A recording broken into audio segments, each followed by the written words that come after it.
தபதி ராம ராம ராம ராம ராம ராம ராம ராம் ராம ராம ராம ராம் ராம ராம ராம ராம ராம ராம ராம ராம் ராம ராம ராம ராம ராம ராம ராம ராம் ராம ராம ராம ராம ராம ராம ராம ராம் ராம ராம ராம ராம ராம ராம ராம ராம் ராம ராம ராம ராம ராம ராம ராம ராம். ஸ்ரீ ராமநாம சங்கீதம் கி ஜெய். கோபிகா ஜீவனஸ்மரணம் கோவிந்தா கோவிந்தா. ஜெய் ஜானகிகாந்த ஸ்மரணம். ஜெய் ஜெய ராம ராம. ஹரர் நம பார்வதி பதே ஹரர் மகாதேவா. சித்தி விநாயக சுவாமிக்கு ஜெய். ஆஞ்சநேய சுவாமிக்கு ஜெய். சத்குரு மகாராஜ் की जय. सकल साधु मंडली की जय. प्रहलाद नारद पराशर पुंडरीक व्यास अम्बरीश गोसौंड भीष्मताल्प्यान रुक्मांगद अर्जुन वसिष्ठ विभीषणादीन पुण्यानिमान परम भागवतान स्मरामि. सीता लक्ष्मण भरत शत्रुघ्न हनुमत समेत श्री रामचंद्र परब्रह्मणे नमः. ஸ்ரீ எப்பதியான சீதாராமுடைய பூர்ண அனுகிரக விசேஷத்தினால் நடந்து வரக்கூடிய இந்த ஸ்ரவண யஜ்ஞத்தில்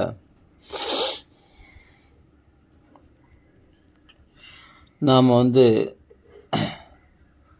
உலகத்தில் நாம் பல விஷயங்களில் சாதிக்க பார்க்குறோம். ஆனால் சோதனைகள் தான் அனுபவிக்கிறோம். ரொம்ப கஷ்டங்களை தான் அனுபவிக்கிறோம்.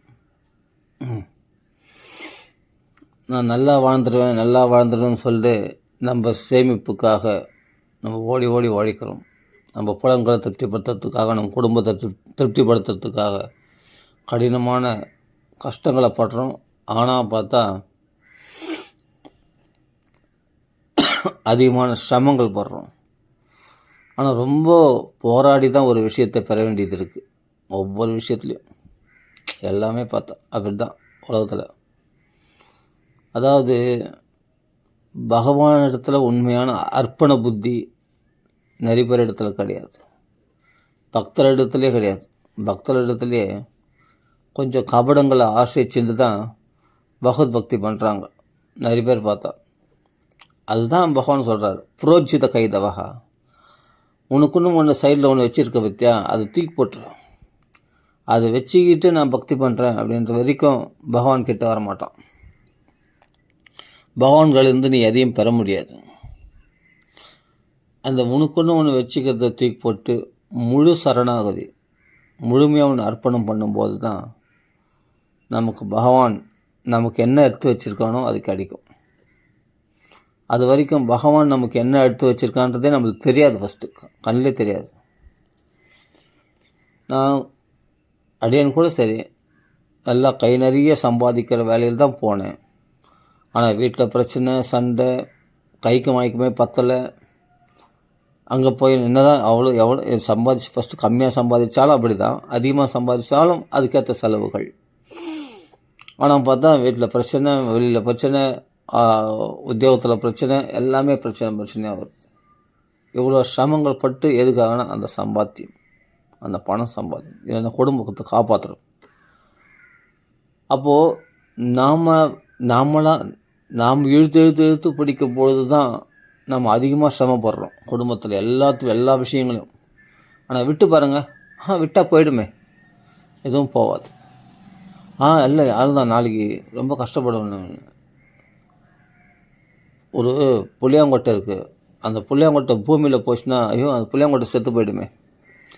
புளியாங்கொட்டை செத்தால் தான் மரம் முளைக்கும். விதை செத்தால் தான் மரம் முளைக்கும்.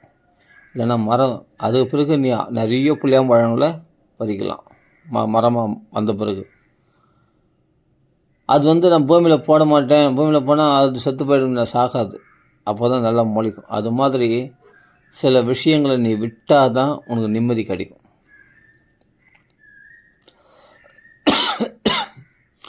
பகவான் நமக்கு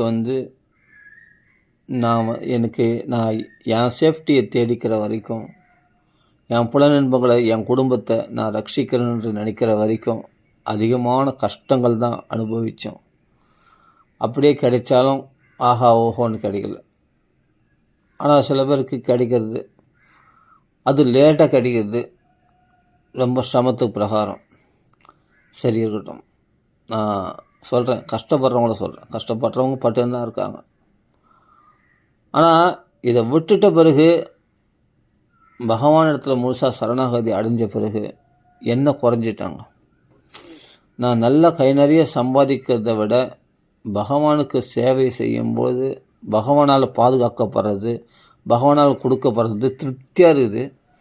குடும்பத்துக்கும் தேவையானவைகளை செய்துடுறோம், நமக்கும் திருப்தியாக இருக்கும். அதே சமயத்தில் ஒரு சந்தோஷம் கிடைக்கும், ஒரு நிம்மதி, ரிலாக்ஸேஷன் கிடைக்கும். பாதுகாப்பு இப்போ தான் உண்மையான பாதுகாப்பு உணர முடியும். பகவதனத்தில் நம்ம அந்த அர்ப்பண புத்தி அர்ப்பணம் பண்ணும்போது தான். என் வாழ்க்கையை பகவத் சேவைக்கு அர்ப்பணம் பண்ணிட்டேன் அப்படின்னு வந்தவங்க வாழ்க்கை பாருங்கள், ரிலாக்ஸேஷனாக இருப்பாங்க, சந்தோஷமாக இருப்பாங்க. அனவரதம் பாகவதம் படிச்சுட்டு பகவன் நாமா சொல்லிட்டு அவர்கள் தான் சந்தோஷம், அவர்கள் தான் வாழ்க்கையை அனுபவிக்க தெரிந்தவர்கள்.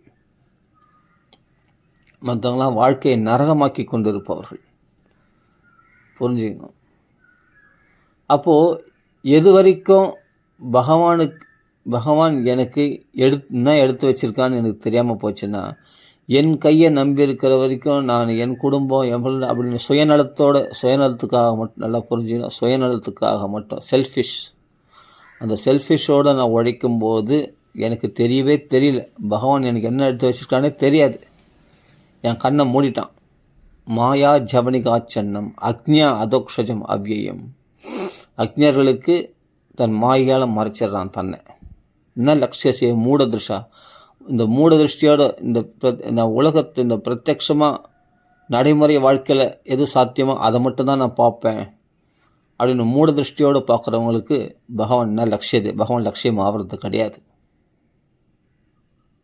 ஏன்னா ஒரு நாடக நடிகன் அப்படி உண்மையான சொரூபம் தெரியாமல் நாடகத்தில் வேஷம் போட்டு வந்தால் அந்த வேஷம் போட்டதை தான் நம்புகிறோம். அந்த ராஜாவாக இருக்கிறான்னா ராஜா வேஷம் போட்டு, அவன் ராஜா இல்லை, அவன் கச்சல் பார்த்தா என் கூட படித்த ஃப்ரெண்டு வேஷம் போட்டு வந்திருக்கான் ராஜாவான்.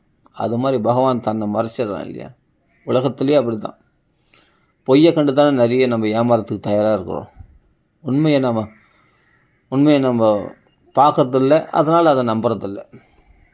அப்படி தானே இருக்கும். அது மாதிரி நீ பகவான் இடத்துல நான் வராத வரைக்கும் உன் வாழ்க்கைக்கு சேஃப்டி கிடையாது. நதே விது ஸ்வார்த்தகதிம் ஹி விஷ்ணு. நம்மளுடைய உண்மையான ஸ்வார்த்தம், சொந்த சொத்து பகவான் தான் தெரிஞ்சிக்காத வரைக்கும் உண்மையான சொத்தை நீ அனுபவிக்க முடியாது. போலி சொத்துக்கள் தான், அதுவும் நிம்மதியற்ற உனக்கு பிக்கல் பிடுங்களை கொடுக்கக்கூடிய சொத்துக்களை தான் நீ அனுபவிக்க ஓடினே இருப்ப. காலம் பூரா ஓடி கிடப்ப. ஓடி ஒழிச்சார், ஒரு நாள் செத்துட்டார். அப்படி போயிடும் வாழ்க்கை. அப்போது பகவான் நமக்கு சேஃப்டி பண்ணுவானா? நம்பிக்கை இல்லையே. நான் பகவான் நோக்கி போனால் பகவான் எனக்கு எப்படி சேஃப்டி பண்ண முடியும்? இது வரைக்கும் அவனை நம்பி போனவங்களை ஒருத்தரை கூட பகவான் கைவிட்டதே கிடையாது. நான் தான் சொன்னேன், விதை செத்தால் தான் மரம் முளைக்கும். அந்த மரம் பல கிளைகளை கொடுக்கும், அதுக்கு பிறகு பல பழங்களை கொடுக்கும். நிறைய புள்ளியாக மாமரமோ, ஒரு மாங்கொட்டை செத்தால் தான் மாமரம் முளைக்கும். அது மாதிரி சில விஷயங்களை நம்ம தியாகம் பண்ணால் தான் அந்த தியாகத்தில் பகவானுக்காக, ஆனால் சும்மா தியாகம் பண்ணுறதில்லை, பகவான் கிருஷ்ணனை நம்பி நம்ம தியாகம் பண்ணும்போது தான் அவன் நமக்கு அனுகிரகம் பண்ணுவான். குசலர் வீட்டிலே உட்காந்து ஊஞ்சல்லே ஆடி இருந்தாருன்னா பிச்சை எடுத்து தான் சாப்பிட்டு இருக்கணும். ஆனால் எப்போ வீட்டை விட்டு கிளம்ப சொன்னாலோ அந்த கல்யாணி அவருடைய மனைவி, கிருஷ்ண தரிசனமும் கிடைச்சது, அகண்டமான செல்வ செழிப்பும் அவருக்கு உண்டாச்சு. எதுக்காக போனார்? அதான் மீன். தன் தேவைகளை குறித்து போல நம்மளால் பகவானுக்கு ஏதாவது கொடுக்க முடியுமா அப்படின்னு ஒரு படி அவளை கொண்டு போனார். கிருஷ்ணனை திருப்திப்படுத்தணும்னு நினைக்கும் பொழுது தான் பகவான் பார்ப்பான் மனசு. ஆஹா, இந்த உஞ்சவருத்தி எடுத்துட்டு இந்த வாழ்க்கை வாழ்ந்து கொண்டு இருக்கும்போதும் குசலருக்கு என்னை சந்தோஷப்படுத்த வேண்டும் என்று எனக்காக அந்த ஒரு படி அவள் கொண்டு வரானே, அந்த மனசை பார்க்கும். கிருஷ்ணனுக்கு ஏதாவது பண்ண முடியுமா? கிருஷ்ணனை சந்தோஷப்படுத்த முடியுமா? கிருஷ்ணன் திருப்தி தான் முக்கியம். நம்ம தேவைகள் பரவாயில்ல, நம்ம குடும்பம் எப்படின்னா போகுது, நான் எப்படின்னா போகிறேன், அதை பற்றி கவலை இல்லை. பட்டினி பசியமாக இருக்கும். ஒரு பொடி என் பிள்ளைகளுக்கு கொடுத்துட்டு வரக்கூடாதா? குசலர் 4 பொடி அவளுக்கு கொண்டு வந்தார் மூட்டையில். அது ஒரு படி அவளுக்கு குழந்தைங்க பட்டினியாக தானே இருக்குது. குழந்தைங்கள விடுவா கிருஷ்ணனுக்கு நான் யாரும் கொடுக்கறதுக்கு ஆள் இல்லையா? அவனே பகவானாச்சு, அவனுக்கு சாப்பாடு இல்லையா அப்படின்னு நினைக்கலாம் இல்லை? நம்மளாம் தான் அப்படி தான் நினைப்போம். பகவானுக்கு ஏது அவன் லக்ஷ்மி மணாலன், அவனுக்கு இல்லாத சாப்பாடு. அவன் துவாரகாதீசன், அவன் பெரிய பணக்காரன், அவனுக்கு சாப்பாடு கொடுக்கறதுக்கு ஆள் இல்லையா? நம்ம பிள்ளைங்க நீ பட்னியாகுது, என் மனைவி நீ பட்னியாக இருக்கிறா, நான் அவளுக்கெல்லாம் சாப்பாடு போடணும் இல்லை? நம்மளும் பட்னியாக இருக்கோம். சரி, ஓகே, நம்ம பட்னியாக பரவாயில்ல, நம்ம பிள்ளைங்க முக்கியம் இல்லையா? நம்ம குடும்பம் தானே முக்கியம். அப்போ அந்த குடும்பத்துக்காக 2 படி அவளுக்கு கொடுத்தான்னா குறைஞ்சிடுவாரா? கிடையாது. ஸ்ரீ கிருஷ்ணார்ப்பணமஸ்து, அதுதான் முக்கியம்.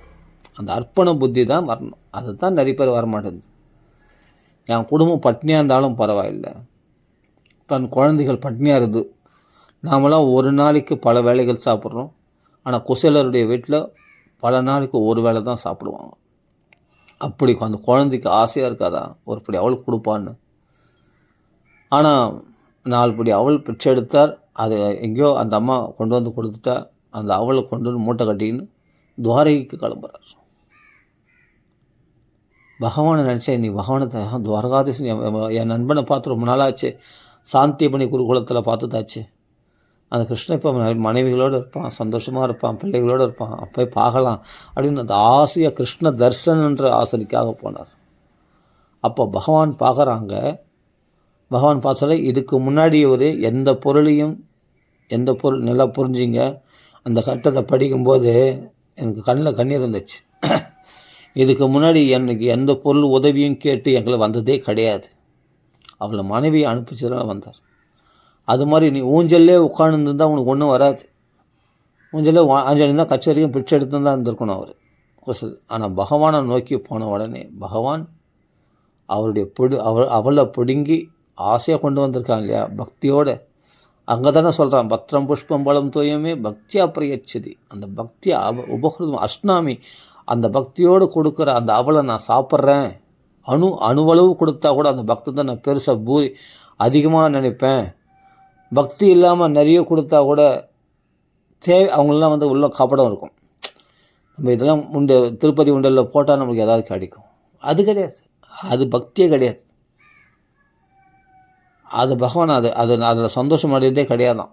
பகவான் சொல்கிறான், இங்கே இந்த இடத்துல சொல்கிறான், நிறைய கொடுத்தா கூட ஆனால் பக்தி இல்லாமல் கொடுத்தா நான் ஏற்றுக்கிறது இல்லைன்ற பகவான் அங்கே ஸ்பஷ்டமாக சொல்கிறான். குசல ரூபாக்கியத்தில் படித்து பாருங்கள். எல்லாம் மூலப்பாராயணம் படிக்கும்போது அப்படியே இதெல்லாம் நம்ம மனசில் இதெல்லாம் கண்ணில் படணுங்க. படுத்தா நம்ம அப்படியே அழுதுருவோம் அந்த இடத்துலலாம்.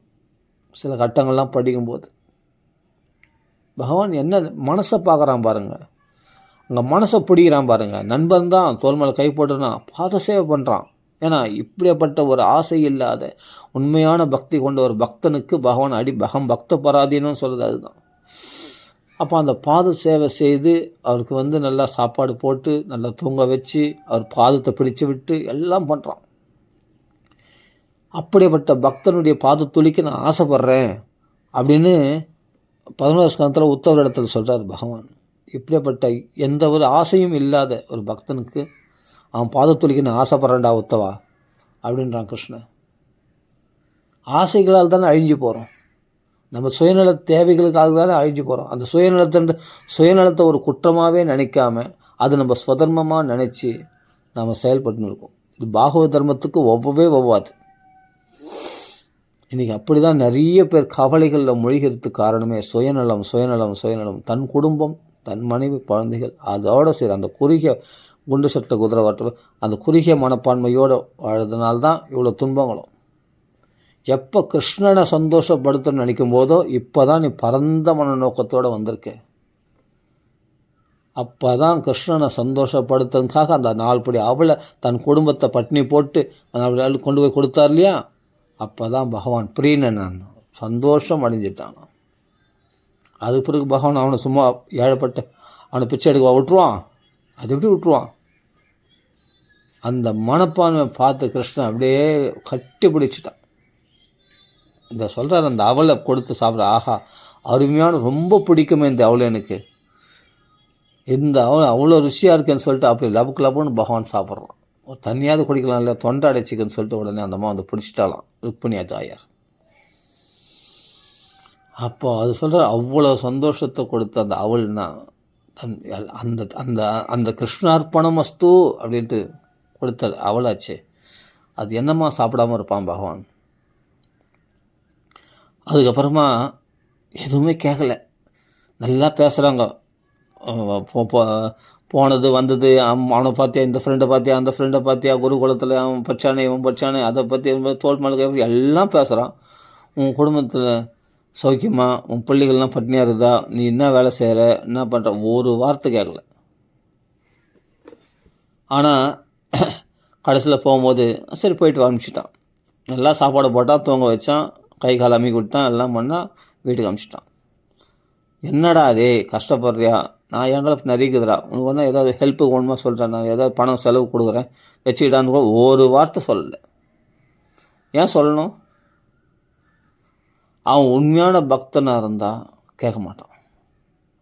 ஏன்னா பகவான் நமக்கு கொடுக்கறதுல எந்த அனுக்கிரகம் நம்ம நினைக்கிறோமோ, கொடுக்காததுலேயும் நமக்கு அனுக்கிரகம் இருக்குன்றது ஒரு பக்தன் உணர்வான். நமக்கு கொடுத்தாதான் பகவான் நம்ம கிருஷ்ணன்பா நான் கொண்டாடலாம்பா, கொடுக்கலன்னா கிருஷ்ணன் இல்லையா, அப்போ உங்கள் இஷ்ட தெய்வம் இல்லையா? பகவான் பக்தர்களுக்கு அனுக்கிரகம், அதான் சொல்கிறேன், அனுக்கிரகம் தான் பண்ணுவான், நல்லது தான் பண்ணுவானே தவிர கெட்டது பண்ண மாட்டான். அப்போது குசேலர் வந்து அங்கே பாருங்கள், என்ன அருமையான ஒரு விஷயம், அதெல்லாம் நம்மளுக்கு படம் பிடிச்சி காட்டுறாரு பாருங்கள் சுகாச்சாரியார். அங்கே வர வழியில் வந்து அந்த பகவான் நம்மளை இப்படி போட்டு தாளாட்டினானே, நம்மளை அந்த பிரம்மன்யன்றது பிராமண பக்தி அவனுக்கு அப்படி ஒரு ஏழை பிராமணன், ஒரு குசேலன்னா கிழிந்த துணி, கந்த துணி அணிந்திருக்கிற என்னிடத்துல கட்டி பிடிச்சிருக்கானே, நான் எப்படி அசுத்தமாக இருக்கிறேன், நிறமும் எலும்புமாக இருக்கிறேன், என்னை போய் இப்படி கட்டி ஆலிங்கனம் பண்ணி இந்த ஏழை பிராமணனுக்கு இவ்வளோ மரியாதையா? நான் என்ன பெருசாக பண்ணிட்டேன்? பணக்காரெல்லாம் காத்துனுக்குறான் க்யூவில், பேட்டி துவாரகைன்னு பேர், அங்கே யாருக்குமே பேட்டி கொடுக்கல, அவங்களாம் காத்துனுக்கானுங்க. ஏன்னா அவங்களாம் கபடத்தோடு வந்திருக்கானுங்க. கிருஷ்ணங்களை ஒன்று கொடுத்துட்டு அவங்கள வேறு ஒன்று, பகவான்களை அருளை வேறு ஒன்று எதிர்பார்ப்பான். இதெல்லாம் கபட பக்தர்கள், தூக்கி போடு. ஆனால் இவர் தான் உண்மையான பக்தியோட கிருஷ்ணனை தரிசனம் பண்ணுன்ற ஆசையோடு வந்திருக்கான். கிருஷ்ணனுக்கு ஏதாவது கொடுக்கலாமான்னு வந்திருக்காது அந்த குசேலர் தான். அதனால தான் இவனுக்கு முதல்ல உள்ளே விட்டாங்க. அப்புறமா வெளியே போகும்பொழுது பகவானை நினச்சினே போகிறாரு, எனக்கு ஏன் பகவான் கொடுக்கல? பகவான் எல்லாம் அறிந்தவன் ஆச்சே, அப்படி இருக்கும்போது என் குடும்பம் கஷ்டத்தில் இருக்குதுன்னு அவனுக்கு தெரியாதா? அப்போ என்ன பண்ணோம்? டேய் கஷ்டப்படுறேன், தாடா புட்றா, 1,00,000 ரூபா வச்சுக்கிட்டேன், அந்த கையில் காசு வச்சுக்கிட்டேன், வேணும் போது கேள்டா நான் தரேன். எனக்கு தான் 16,000 பங்களா இருக்குது, பெரிய மாட மாளிகை கூட கோபுரம், யாதவரில் எனக்கு பெரிய ஆட்சியில் நான் செல்வ செழிப்பாருண்டா, தாடா ருக்மணி என் மனைவி ருக்மணி என்னை லக்ஷ்மி மானாளுண்டா, நான் என்ன வேணாலும் கொடுப்பேன்டா அப்படின்னு கொடுக்கலாம். இல்லை ஒரு வார்த்தை 10 பைசா கூட கொடுக்கல. கை செலவு கூட போகிற வழி கை செலவு கூட கொடுக்காமல் போயிட்டு வான்னு சொல்லிட்டு அனுப்பிச்சிட்டார். அப்போ நந்து தானே வந்தேன், அப்படியே நந்து போயிட்டு வா, ஒரு ரதம் அனுப்புகிறேன், அதெல்லாம் வாணும், நந்தே போயிட்டு வா. என்ன என் நண்பன் நல்லா பழகினானா, நல்லா பேசினான், அவன் வீட்டுக்கு வந்த பிறகு சாப்பாடு போட்டான், எல்லாம் பண்ணான். அப்புறம் பார்த்தா 10 பைசா கூட கொடுக்க ஆரம்பிச்சிட்டாயா, இவெல்லாம் ஒரு ஃப்ரெண்டாக, இவெல்லாம் சும்மா பேசுவான், என் வாய் கழியே நல்லா எப்படி இரு, நல்லா இருக்கான்னு நல்லா பேசினாயா. வழி செலவு நம்ம தான் கேட்கல, அவனாவது பார்த்து குத்துறணும். இல்லை அப்படி தான் நினைக்கணும், அப்படி தான் சில பேர் நினைப்பாங்க. பணக்காரனை பார்த்து ஒரு ஏழை ஃப்ரெண்டாக இருந்தால் பணக்காரனை பார்த்து என்ன நினைப்பான், அவன் வசதியாக இருக்கிறனால இப்போ கொஞ்சம் ஹெல்ப் பண்ணலாம்ல, ஹெல்ப் பண்ண மாட்டாயா, உடனே குறை சொல்லுவான். ஆனால் குசேலர் அப்படி பேசலை. அங்கே தான் பியூட்டி. என்ன சொன்னாருன்னா, கொஞ்சம் தனம் எங்களை வந்துட்டால் கூட எங்கே நான் பகவானை மறந்துடணும் அப்படின்றதுக்காக என் மேல் கருணையினால் அல்லவா எனக்கு அந்த கிஞ்சித் தனம் கூட எனக்கு கொடுக்கல. என் மேலே எவ்வளோ கிருபை இல்லை. அதை விட அவன் தனம் கொடுக்காட்டி போகிறான். அவன் அந்த மகாலட்சுமியான அவளே வந்து எனக்கு சாமரம் பேசினாலே, என் பாத தாளம்னானே, என்னை அப்படியே போட்டு தாளாட்டினானே இந்த கட்டில் மேலே அப்படின்னு சொல்லிட்டு அவன் பண்ண சௌகரியங்களெல்லாம் என் மேலே தோல் மேலே கைப்பட்டு அந்த கிருஷ்ணன் எங்களுக்கு பேசினானே, பழைய கதைகள்லாம் பேசி ஆனந்தப்பட, அதை தான் அந்த நல்லதை மட்டுமே நினைக்கிறார் பாருங்கள். கிருஷ்ணன் பண்ண அனுகிரகம் மட்டுமே நினைக்கிறார் பாருங்கள். அவர் ஒரு 10 பைசா கூட கொடுக்காம வெறுங்கோயோட அமைச்சிருக்கான். அதை பற்றி பேசவே பேசலை. அதை பேசினா கூட அதை என்ன சொல்கிறார், அதுவும் நல்லதோ எப்படி நினைக்கிறாரு, அந்த கொஞ்சம் பணம் சரி கொஞ்சமாவது கொடுத்துடலாமே, நிறைய கொடுவானா. நான் என்றைக்கும் பிச்சைக்காரன் தான், சரி ஓகே நான் பிக்ஷு தான், அங்கே இருக்கிறவங்களே சொல்லிட்டாங்க, சரி ஓகே நான் பிக்ஷுவாக இருந்து போகிறேன், கொஞ்சம் இப்போ ஒரு 10 நாளைக்கு தேவையான பணம் ஏதோ ஒரு பணம் ஒரு செலவுக்காவது கொடுக்கலாமே. அந்த கொஞ்சம் கூட கொடுக்கக்கூடாது, அவ்வளோ கஞ்சி பேசினாரியா கிருஷ்ணன் அப்படி நினச்சிடணும்ல. அப்படி நினைக்கல. அந்த கொஞ்சம் தனம் கொடுத்தா கூட நான் கிருஷ்ணனை மறந்துடுவேன். கையில் பைசா இருக்குது, நம்ம ஏன் கிருஷ்ணனை வணங்கணும், பைசாற வரைக்கும் வாழ்க்கை தள்ளலாமே அப்படின்னு தோணிடும் இல்லையா, அந்த திமிரு வந்துடும் இல்லையா. அதனால தான் பகவான் கொடுக்கல. என் மேலே ரொம்ப கிருபை அதிகமான கருணையினால் தான் எனக்கு கொடுக்கல அப்படின்னு நினச்சின்னு போனாராம். அப்போ தான் பகவான் நான் பார்த்து அந்த மனசை பார்த்து வாழ்க்கையை மாற்றினான். மனசை பார்த்து தான் வாழ்க்கையை மாற்றினான். அங்கே பார்த்தா மாட மாளிகை கூட கோபுரம் 10 தலைமுறைக்கு தேவையான செல்வ செழிப்பு எல்லாம் கூட்டிட்டான் பகவான். இனிமேல் நீ இன்னொரு வீட்டில் போய் பிக்ஷான் தேகின்னு போய் நிற்கவே கூடாதா. நீ இனிமேல் நீ எல்லாருக்கும் கொடுக்கணும். நீ எப்படி நீ எல்லாருக்கும் கொடுக்கக்கூடியவனாக இருக்கணுமே தவிர இனிமேல் இன்னொருத்தர் கையை நீ ஏந்தக்கூடியவனாக இருக்கக்கூடாது. என்னிடத்துல வந்துட்டு பிறகு இப்போ நினச்சி பாருங்கள், குசலர் வீட்டில் ஊஞ்சலில் உட்காந்துருந்தாருன்னா என்ன வாழ்க்கை, அந்த பிச்சைக்கார வாழ்க்கை தான் வாழ்ந்துட்டு இருக்கணும். பகவானை நோக்கி பகவானை சந்தோஷப்படுத்துறதுக்காக பகவத் தர்ஷனத்துக்காக கிளம்பினதுனால அந்த மாற்றம் அது. அந்த உண்மையான பக்திக்கு பகவான் என்ன செய்ய மாட்டான், தன்னையே கொடுத்துருவான் தன் பக்தனுக்காக. அதுதான் புரிஞ்சுக்கணும். இப்போ துருவன் வந்து பார்த்தோன்னா, துருவன் வந்து அப்பாக்களை சண்டை போட்டுருக்கான், சுனிதி அம்மாவில் போய் அழறான். ஆனால் பார்த்தா அப்பா மடிமலை கூட ஏறத்துக்கு உரிமையான குழந்தை துருவனுக்கு. சரி கொஞ்சம் பெரியவனானா அப்படி இப்படி போராடி 4 பேர் வச்சு ஏதாவது நீ ராஜா ஏம்பா ஊராண்ட ராஜா, நீ 4 பேர் பஞ்சாயத்து பண்ணுற, உன் குடும்பத்தை சரியாக வாழ வைக்க மாட்டேன்றி அப்படின்னு 4 பேர் பேசி ஏதாவது ஒன்று அவனுக்கு வாங்கி கொடுப்பாங்க. ஆனால் அது வாங்கி கொடுத்தா என்னதான் சித்திகாரி சுருச்சியானவள் ஏதாவது சொற்கள் சொல்லிகிட்டே இருப்பான், ஊற்றிகிட்டே இருப்பான். புரியுதுங்களா? அது போராடி கிடைக்கிறது, அது ஏதோ கொஞ்சம் கிடைக்கும், ஆனால் அந்த வாழ்க்கை நரகமாக இருக்கும். ஆனால் சுனிதி அம்மா என்ன பண்ணுறா, காப்பாற்ற முடியல. என்ன பண்ணா, பகவான்கள் தன் பிள்ளைய ஒப்படைச்சிட்டா.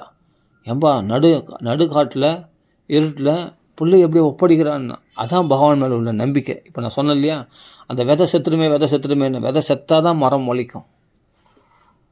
அப்படி வாழ்க்கை பகவானத்தில் அர்ப்பணம் பண்ணால் தான் உன் வாழ்க்கை செழிக்கும். அப்போது குசலருக்கு ஏற்கனவே பகவான் ஏகப்பட்ட செல்வ ஐஸ்வர்யங்களை பகவான் கொடுக்கணும்னு முடிவு பண்ணிட்டான். ஏற்கனவே ஏற்பாடு பண்ணதுனால்தான் அவன் வர முடிஞ்சுது. ஆனால் பகவான் நமக்கு இதெல்லாம் கொடுக்க போகிறான்னு தெரிஞ்சால் போனார் குசலர்? இல்லை. ஏதாவது கருணை காட்டுவான், ஏதோ கொஞ்சம் கொடுப்பான் அப்படின்னு தான் அந்த அம்மாவும் அமிச்சா. யார் குசலர் மனைவி.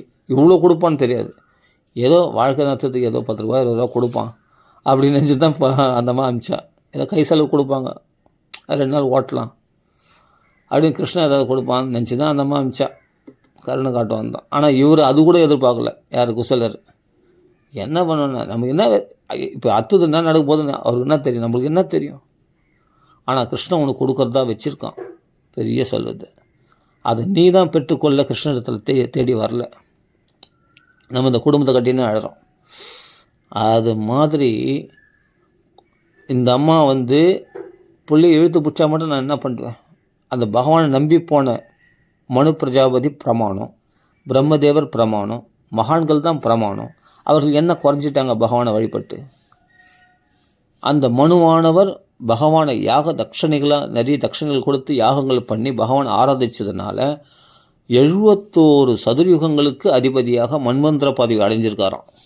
தெரியுமா? சாதாரண ஒரு 100 வயசு ஆயுசு கிடையாது, 71 சதுர்யுகங்கள். அப்படிப்பட்ட ஒரு தீர்க்க ஆயுஷையும் அடைஞ்சார். அப்படிப்பட்ட மன்வந்திரங்களுக்கு அதிபதியாக அப்படிப்பட்ட பெரிய ஆதிபத்திய பதவியும் அடைஞ்சார். எதனாலன்னா பகவானை யாகம் முன் ஜென்மத்தில் பகவான் யாகம் பண்ணி தட்சணைகளோடு யாகங்கள் பண்ணதுனால அந்த பதவியை பகவான் கொடுத்துருக்கானாம். இந்த அம்மா சுனிதி அம்மா சொல்கிறா. அதே மாதிரி இவர் பிரம்மதேவர் முன் ஜென்மத்தில் நிறைய தவங்கள் பண்ணதுனால, தவத்தினால பகவான் சந்தோஷப்படுறதால அவருக்கு பாரபேஷ்டிய பதவி, பிரம்மலோக பதவி, கல்பமாக வாழலாம், பகவானை நேரில் தரிசனம் பண்ணலாம். அப்படிப்பட்ட பிரம்மலோகத்தில் பாரமேஷ்டிய பதவி அடைஞ்சிருக்காராம் யார்? பிரம்மதேவர். யார் சொல்கிறது? சுனிதி அம்மா சொல்கிறா. அப்போ உங்களுடைய தாத்தாவுக்கு அப்பா அவங்களாம் பிரமாணங்களாக இருக்கும் பொழுது, அப்போ அவங்களாம் முன் ஜென்மத்தில் இப்படி தவங்களாலையும் யாகங்களும் பகவானை ஆராதிச்சதுனால்தான் இந்த உயர்ந்த பதவிகளை, உயர்ந்த க்ஷேமங்களை அடைந்தார்கள் அப்படின்னு பிரமாணமாக சொல்கிறா சுனிதி அம்மா. படித்து பாருங்கள், பாகவதம் படிக்கிறது சும்மா இல்லைங்க, இவ்வளோ விஷயங்கள் இருக்குது. அப்போது நீ பகவானை நோக்கி போ, பகவான் உன்னை நோக்கி வருவான் அப்படின்னு செந்நாய்கள், புலிகள், சிங்கங்கள் இருக்கக்கூடிய அந்த காட்டில் துணிஞ்சட்சி புள்ளையை ஒப்படைச்சா கிருஷ்ணார்ப்பணம்ட்டு. அந்த குழந்தை பகவானை நோக்கி நாராயணா நான பிதுப்புராத்துன்னு ஒரு பதம் இருக்குது. இது அப்பாவுக்கு சொந்தமானது, நமக்கு இதில் உரிமையே கிடையாது இந்த நாட்டில் அப்படின்னு சொல்லிட்டு பிதுப்புராத் அப்படின்னு பதம் இருக்குது. அப்பாவுடைய அந்த நகரத்தை விட்டு வெளியே கிளம்பினானாம். ஏன்னா எனக்கு உரியது எதிரான கிருஷ்ண சொத்து, கிருஷ்ணன் தான். நதே விது ஸ்வார்த்தகதிம் ஹி விஷ்ணு. உண்மையான சொத்து யாருன்னா கிருஷ்ணன் தான். நமக்கு உரிமையான இடமே கிருஷ்ணன் தான். கிருஷ்ணனுடைய திருவடி தான் உரிமையான இடம். அந்த இடத்துக்கு போகிறதுக்கு அம்மா விட்டு கிளம்பிட்டார். ஏன்னா அம்மாவாலையும் ரட்சிக்க முடியல, அப்பாவாலையும் ரட்சிக்க முடியல. ஏன்னா சுருச்சிக்கு பயந்துட்டு இருக்கார். நமக்கு என்ன கதி?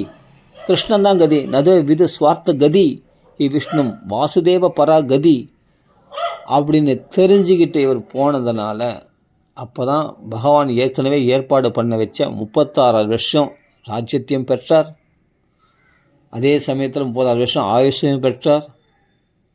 அந்த அப்பா மடிமலையாரில் அப்பாவுடைய ஆட்சியே அவருக்கு கொடுத்தார். எல்லாமே பகவான் ஏற்கனவே நமக்கு எடுத்து வச்சிருக்கான். நீ தான் எல்லாத்தையும் திறந்துட்டு பகவானுக்காக நீ அர்ப்பணிக்கலை உன் வாழ்க்கையை. பகவானுகளை போனால் நமக்கு எல்லா யோகக்ஷேமம் பகாம்யகம் சொல்கிறது யாருக்கு? அனன்யா சிந்தையந்தோன்னு புறப்படுறவங்களுக்கு தானே, பக்தர்களுக்கு தானே. அந்த பகவான்களை தன்னை ஒப்படைக்காத வரைக்கும் பகவான் நமக்கு எதிர்காலத்துக்கு என்ன எடுத்து வச்சுருக்கான்னு நம்மளுக்கு தெரியவே தெரியாது, கண்ணிலே காட்ட மாட்டோம். நீ என்ன நினச்சின்னு இருப்ப? இந்த வாழ்க்கை தான் என் வாழ்க்கை, இந்த சுடுகாட்டு வாழ்க்கை தான் அந்த வாழ்க்கை. என்னது? அழுதுனு புலமின் இருக்கிற வாழ்க்கை தான் என் வாழ்க்கை. அது சுடுகாட்டில் எப்போ அழுதுனு புலமின் இருப்பாங்க. அது மாதிரி ஏதாவது குறித்து கவலைப்பட்டுன்னு வியாக்குல சேதசகா, இந்த வாழ்க்கை தான் நம்ம வாழ்க்கை, நரக வாழ்க்கை அனுபவிச்சிருக்கோம். இது கிடையாது. உனக்கு தெரியாது. உன் சொத்து என்னன்றது உனக்கு தெரியாது. உனக்கு என்ன நான் சொல்கிறது என்னென்னா, பரலோகத்து சௌக்கியம் சொல்லலை, இகலோகத்திலே சொல்கிறேன். இகலோகத்தில் தானே குசேலருக்கு அவ்வளோ செழிப்பு கொடுத்தார். இகலோகத்தில் தானே துருவனுக்கு அவ்வளோ செழிப்பு கொடுத்தார். நான் பரலோகத்தில் சொல்லி. அப்போது அம்பரீஷனுடைய அப்பா நாபாகன் பாகம் இல்லாதவரான். அப்படிப்பட்ட அதாவது என்னென்னா, யாகங்கள் யஜ்ஞங்கள் பண்ணுற இடத்துல ஏதாவது கொஞ்சம் எஞ்சிருந்தால் கொடுப்பாங்களாம். அதை வச்சு ஜீவிக்கும்படி அவங்க அப்பா வழி காமிச்சு கொடுத்துட்டார். அவங்க அண்ணாக்கள், நாபாகனுடைய அண்ணாக்கள்லாம் பார்த்தா செல்வ செழிப்போடு இருக்காங்க. ஆனால் நாபாகன் பிச்சை எடுத்து வாழ்கிற நிலை. அப்போ அவங்க அப்பா அப்படி இருக்கார். ஆனால் அம்பரீஷன் மகாபாகவதனாக இருக்கிறதுனால சப்த தீபங்களுக்கு அதிபதி ஆகிட்டார் அம்பரீஷனை. பகவான் அப்படி எடுத்து வச்சுருக்கான். இல்லையே, எனக்கு சொத்து இல்லையேன்றான் நாபாகன் பாகம் இல்லாதவன். என் சொத்து இல்லைன்றான். உன் சொத்து இருக்குன்றான் பகவான். இருக்குது, நீ என்னை முழுசாக வழிபடு. சிவனுடைய ஆசீர்வாதம் பெற்றதுனால, விஷ்ணுவனுடைய சிவன் தான் குரு, ஆசீர்வாதம் பெற்றதுனால, விஷ்ணுடைய அனுகிரகம் பரிபூர்ணமாக கிடைச்சதுனால அவருக்கு என்னென்னா சப்த தீபத்துக்கும் அதிபதியான பிள்ளையை கொடுத்தார் அந்த நாபாகனுக்கு. யார்? அம்பரீஷன். அண்ணாக்கள் யாருக்கும் புள்ள கிடையாது, நாபாகனுக்கு தான் புள்ள. என்னமோ அது நம்மளுக்கு தெரியாது. ஆக மொத்தம் அம்பரீஷனுக்கு சப்த தீபத்துக்கும் அதிபதியாக புள்ள பரமபாகவதன் புள்ளையாக கொடுத்துருக்கார். இதாங்க இதை நம்ம பகவான்கள் போனால் என்ன கிடைக்கும் அப்படின்னு நீங்கள் யோசிச்சுட்டு இருக்க வரைக்கும் கிடைக்காது. துணிஞ்சட்சி யார் போயிருக்காங்களோ, பகவானத்தில் தன் வாழ்க்கை அர்ப்பணித்தாங்களோ, அவருடைய சேமத்துக்கு குறைவே கிடையாது. அப்போ துருவன் அங்கே போய் 5 மாதத்தில் பகவானே ஹிருதயத்தில் தரிசனம் பண்ணி ஞான கண்கள்லையும் தரிசனம் பண்ணி அப்புறம் 5 மாதம் பொறுத்து ஊன கண்களாலேயும் பகவானுடைய திவ்ய தரிசனம் வைகுண்ட கோலத்தை தரிசனம் பண்ணிவிட்டு அப்புறம் 36 வருஷம் ராஜ்யம் செல்வ செழிப்பு இந்த நகரம் எல்லாம் இந்த பூமி ஆளக்கூடிய சக்கரவர்த்தி பதவி எல்லாம் கொடுத்துட்டான் பகவான். ஆனால் இப்போ கவலை ஆகிட்டார் துருவன். என்ன இந்த அல்ப விஷயத்தை போய் நான் சங்கல்பம் பண்ணிட்டேனே, என் தம்பியே நான் எதிரியாக நினச்சிட்டேனே உத்தமனை போய். அப்பா மடிமலையார்னு ஒரு அதான் சொல்கிறேன், ராஜாவையே காப்பாற்றியிருக்கான் ஒரு வேடுவன். அவன் கேட்டால் தன் ராஜ்யத்தில் பாதி கேட்டால் கூட கொடுப்பான், தன் உயிரை காப்பாற்றிருக்கான் அந்த வேடுவன். அவனிடத்துல போய் இல்லைன்னா அரைமுட்டு தவிடு கேட்டு ஏமாந்து போன மாதிரி நான் அல்ப சங்கல்பம் பண்ணிவிட்டு இந்த 36 வருஷம் இந்த அல்ப ராஜ்யத்தை கெட்டனே, மோட்ச சாம்ராஜ்யத்தை கொடுக்கக்கூடிய பகவானத்தில் போய் அப்படின்னு நினச்சின்னு வருத்தப்பட்டுனே வீட்டுக்கு வந்தானா துருவன். செல்வ செழிப்பு வந்துடுச்சு. நிம்னமாப இவ ஸ்வயம், பள்ளத்து நோக்கி வெள்ளம் வர மாதிரி எல்லா உறவுகளும் இப்போ வந்து ஒட்டிடுச்சு. உத்தானபாதம் வந்துட்டான், சுருச்சி வந்துட்டா, சுனிதி வந்துட்டா, எல்லாம் வந்துட்டா. உத்தமனை வந்து கட்டி பிடிச்சிடான், நான் கட்டி பிடிச்சிடான். பகவான் சந்தோஷம் அடைஞ்சிட்டா, பகவான் பிரீதி அடைஞ்சிட்டா, கிம் துராபாதனம், எது அவனுக்கு இந்த உலகத்தில் சாத்தியம் இல்லை. பகவானை சந்தோஷப்படுத்தாத வரைக்கும் தான் இந்த கஷ்டப்படுற வாழ்க்கை, நரக வாழ்க்கை. பகவான் ஒருத்தன் சந்தோஷமாக படுத்திட்டான்னா அவன் வாழ்க்கை சொர்க்கம். இந்த உலகத்திலே சொல்கிறேன், நான் பரலோகத்தை பற்றி பேசலை. வைகுண்ட அவன் வைகுண்டத்தை நம்ம அடைஞ்சிடலாம் அப்படின்றது கிடையாது. இந்த உலகத்திலே உன்னை க்ஷேமமாக வாழ வைப்பான் பகவான். நமக்கு என்ன எடுத்து வச்சிருக்கான்னு நம்மளுக்கு தெரியாது. கர்த்தம பிரஜாபதி என்ன பண்ணுறார், அவர் வந்து இப்போ வந்து பிரம்மதேவர் என்ன பண்ண சிருஷ்டியில் ஈடுபட செய்தார் கர்த்தம பிரஜாபதியை. தனக்கு நிழலேருந்து சிருஷ்டி பண்ணார் கர்த்தமரை. கர்த்தமா நீ பிரஜா சிருஷ்டியில் ஈடுபடு, மக்களை வந்து பிரஜை அப்போ தான் சிருஷ்டி, நீ வந்து ஒரு கல்யாணம் பண்ணிட்டு குழந்தை வீட்டில் போய்ட்டு அப்படியே பிரஜைகளை நிறைய சிருஷ்டி பண்ணு அப்படின்னு சொல்லிட்டு உத்தரவிட்டார். இவர் என்ன பண்ணுறாரு, பொண்ணு தேடி போனாரா கர்த்தமர்? கிடையாது. நாமளாக தேடிக்கிற பொண்ணு நம்மளுக்கு பிரதிகூலமாக அமைஞ்சிடும். ஒரே சண்டையும் சச்சரமாக இருக்கும். வீட்டில் பார்த்தா ஒரே பாரத போராக இருக்கும், யுத்தகலமாக இருக்கும். நாமளாக தேடிக்கிற பொண்ணு. ஏன்னா நீ முகத்தை பார்த்து அழகாக இருக்குதா பொண்ணு, நல்லா கூந்தல் பெருசாக இருக்கா, அழகான பெரிய கூந்தலாக இருக்கா, அழகாக இருக்கா, கண் அழகாக இருக்குது, மூக்கு அழகாக இருக்குன்னு சொல்லிட்டு நீ மேல்புறமான அழகை பார்த்து நீ பொண்ணை கல்யாணம் பண்ணிப்ப. ஆனால் கட்சியில் பார்த்தா அவளுக்குள்ளே இருக்கிற சூர்பனகை, தாடகை, போதனை எல்லாம் வெளியே வருவாள். எவனா தேடிக்கிற பொண்ணு அப்படி இருக்கும். அது பிறகு பெரியவங்களை மதிக்க மாட்டான், அப்பா அம்மா மதிக்க மாட்டான், வீடே நரகம் ஆகிடும். ஆனால் கர்த்தம பிரஜாபதி அப்படி தானாக பொண்ணை தேடிக்கல, பகவானை நோக்கி தவம் பண்ணார். அனுகூலமான பத்னி, கிரகமேத தேனும், ஒரு வீட்டு மாட்டுப்பெண்ணு, அழகான மாட்டுப்பெண்ணு வேணும், அழகான அனுகூலமான மாட்டுப்பெண், அதான் முக்கியம், அழகு முக்கியம் இல்லை அப்படின்ட்டு பகவானை நோக்கி தவம் பண்ணார். பகவான் சொல்கிறார், அப்பா உனக்கு ஏற்கனவே நான் ரெடி பண்ணி வச்சிட்டேன்பா பொண்ணை, நீ பொண்ணை தேடி போக வேண்டியதில்லை, பொண்ணு உன்னை தேடி வரும். என்ன அது? அதான் பகவான். உன் வாழ்க்கையை எப்போ பகவானிடத்தில் நீ ஒப்படைக்கிறியோ அந்த பகவான் நல்லதாக பார்த்து செய்வான். பர்ஃபெக்டாக உனக்கு செலெக்ஷனாக டாப்பாக செய்வான். அதுவும் டாப்பானா பர்ஃபெக்டாக நம்பர் 1 பதிவிரதை தேவஹூதி. அந்த தேவஹூதின்றவள் மகா பதிவிரதை.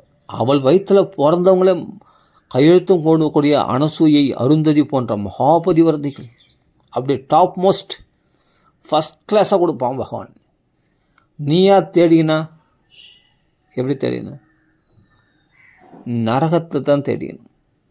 ஆனால் பகவானத்தில் போன கர்த்தம பிரஜாபதி கிடைச்ச மனைவி எப்படின்னா நம்பர் 1 பக்தியூர் கரியசி தெய்வாத் கரியசி பத்து, தெய்வத்தை விட உயர்வாக மதிக்கிற கணவனை மதிக்கின்ற அப்படிப்பட்ட பதிவரதி கிடைச்சிருக்கா தேவஹூதி.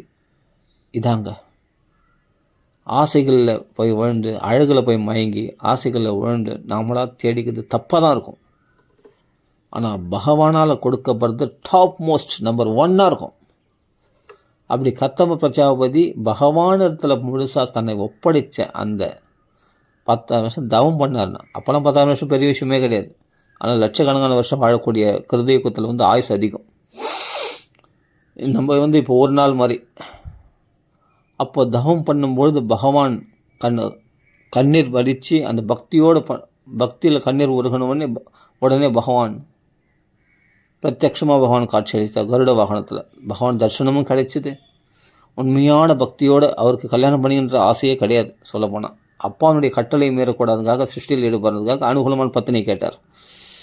அது அப்போ சொல்கிற, நான் ஆசைப்படுறவன் தான், பரிவோடு காமக, ஆமாம் எனக்கு ஆசைப்படுறவன் தான் அப்படின்னு தன்னை டிக்ளேர் பண்ணிக்கிறார்.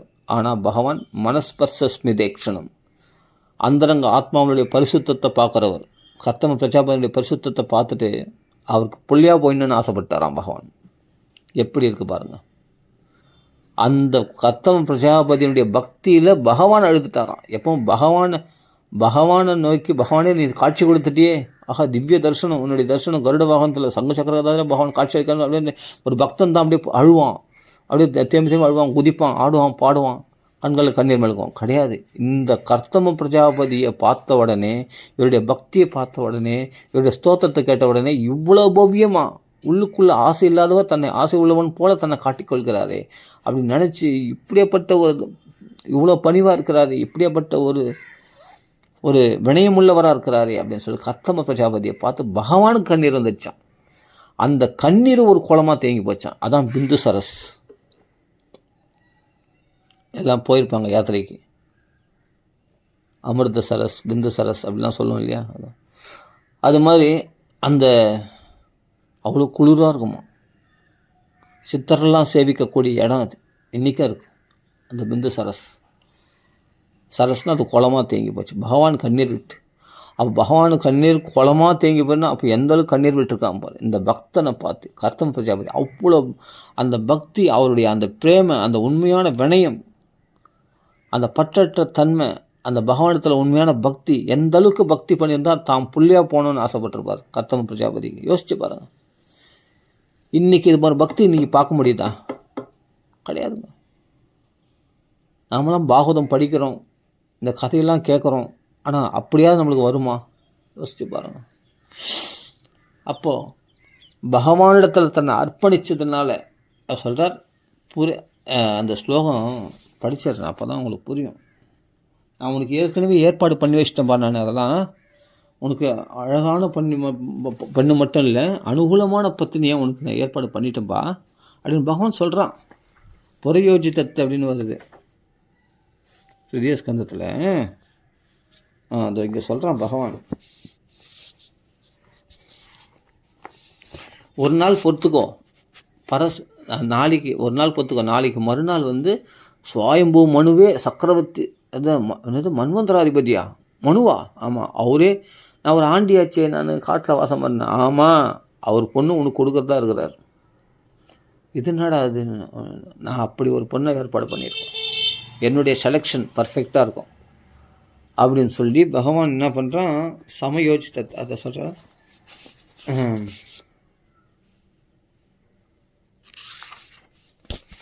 சொல்கிறான்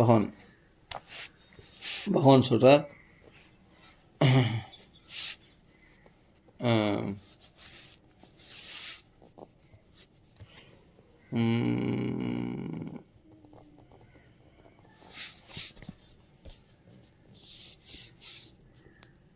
புரயோஜிதத்துன்னு சொல்கிறார் இல்லையா.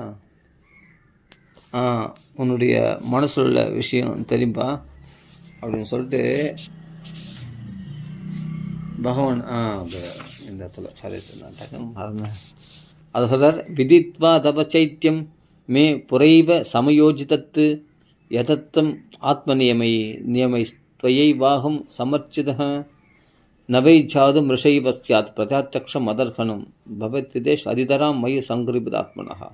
என்னிடத்துல மனசு ஒப்படைச்சவங்க, என்னிடத்தில் வாழ்க்கை அர்ப்பணித்தவர்களுக்கு அவருடைய சங்கல்பம் ஒருபொழுதும் பொய் போகாது.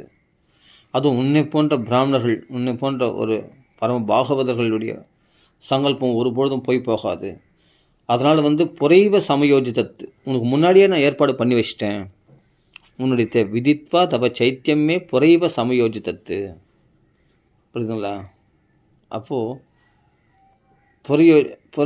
புரைவை சமயோஜிதம், உனக்கு முன்னாடியே நீ என்ன சங்கல்பம் பண்ணியிருக்கியோ அது முன்னாடியே உனக்கு ஏற்பாடு பண்ணியாச்சுப்பா. உன் தேவைகள், நீ என்ன நினைக்க போகிறோம் கூட எனக்கு தெரியும். அவன் நமக்கு பகவான் ஏற்பாடு பண்ணியிருக்கான். நாம் தான் பெற்றுக்கொள்ள தயாராக இல்லை. ஏன்னா நம்ம பகவானத்தில் நம்ம வாழ்க்கையை அர்ப்பணிக்கலை.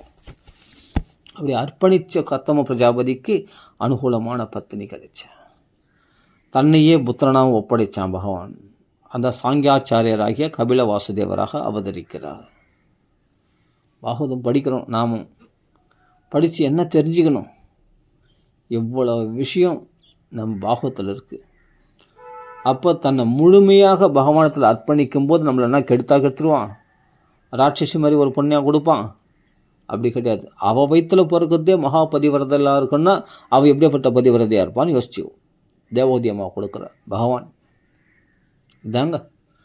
ஆனால் நம்ம நான் எனக்கு தான், நான் தான் சிஷ்யன் அண்ணா சொல்லுவார், ராமாயணம் சொல்லும்போது, நான் உன்னை சரணாகதி அடைய மாட்டேன், உன்னை விட்டு விட்றான், நான் பார்த்துக்கிறேன்டா, உன் மாதிரி தப்பு இருந்தால் கூட நான் மன்னிச்சு உன்னை ஏற்றுக்கிறேன்டா, ஏற்றுக்கிட்டு உனக்கு நல்லது நான் செய்கிறேன்டா, உன் வாழ்க்கையை நான் பார்த்துக்கிறேன்டா. நான் எனக்கு தான், நான் என்ன ஆகணும், என் எதிர்காலம் என்ன ஆகுமோ, நான் தான் பார்த்துக்கணும், நான் என்னை விட்டு விட மாட்டேன், விட்டு கொடுறேன், என் குடும்பம் நான் தான் பார்த்துக்கணும், நான் தான் எல்லாம் பண்ணணும், அதனால் விட்டு விட முடியாது. அதை விட்டுடுறேன், நான் பார்த்துறேன்டா, உன் யோகக்ஷேமத்தை நான் பார்த்துறேன்டா. முடியாது, என்ன ஆகுமோ ஏதாகுமோ எனக்கு பயமாக இருக்குது, நான் விட்டால் இந்த குடும்பம் சந்தில் நிற்கும், நான் நடுத்தரில் நிற்கணுமா? அது முடியாது. அப்படி தான் நடுத்தருக்கு வந்தான் துருவன். என்ன குறைஞ்சிட்டான்? பகவான் நோக்கி வந்தான். சும்மா நடுத்தரில் வரதில்லை, சும்மா ஏதோ கஷ்டத்தினால நடுத்தர் அது கிடையாது. உண்மையாக பகவானை நோக்கி வரணும்.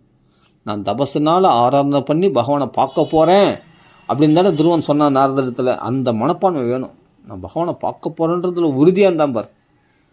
அதெல்லாம் பார்க்க முடியாதுடா, ஜென்மமாக வாதாசி பர்ணாசியில் கஷ்டப்படுறாங்க, அவங்களாலே பார்க்க முடியாது. உன்னால் இப்போ நீ 5 வயசு பையன், உனக்கு என்னடா தெரியும், அதுக்கான வயசு வரும்டா. அப்போல்லாம் வயசான பிறகு நல்லா பக்குவமான பிறகு இதெல்லாம் சாஸ்திரம்லாம் தெரிஞ்சுக்கிட்டு, அது பக்குவமான பிறகு அந்த யோக முறையெல்லாம் தெரிஞ்சுக்கிட்டு அப்போலாம் வாடா அப்படின்னு நாரதர் சொல்கிறார்.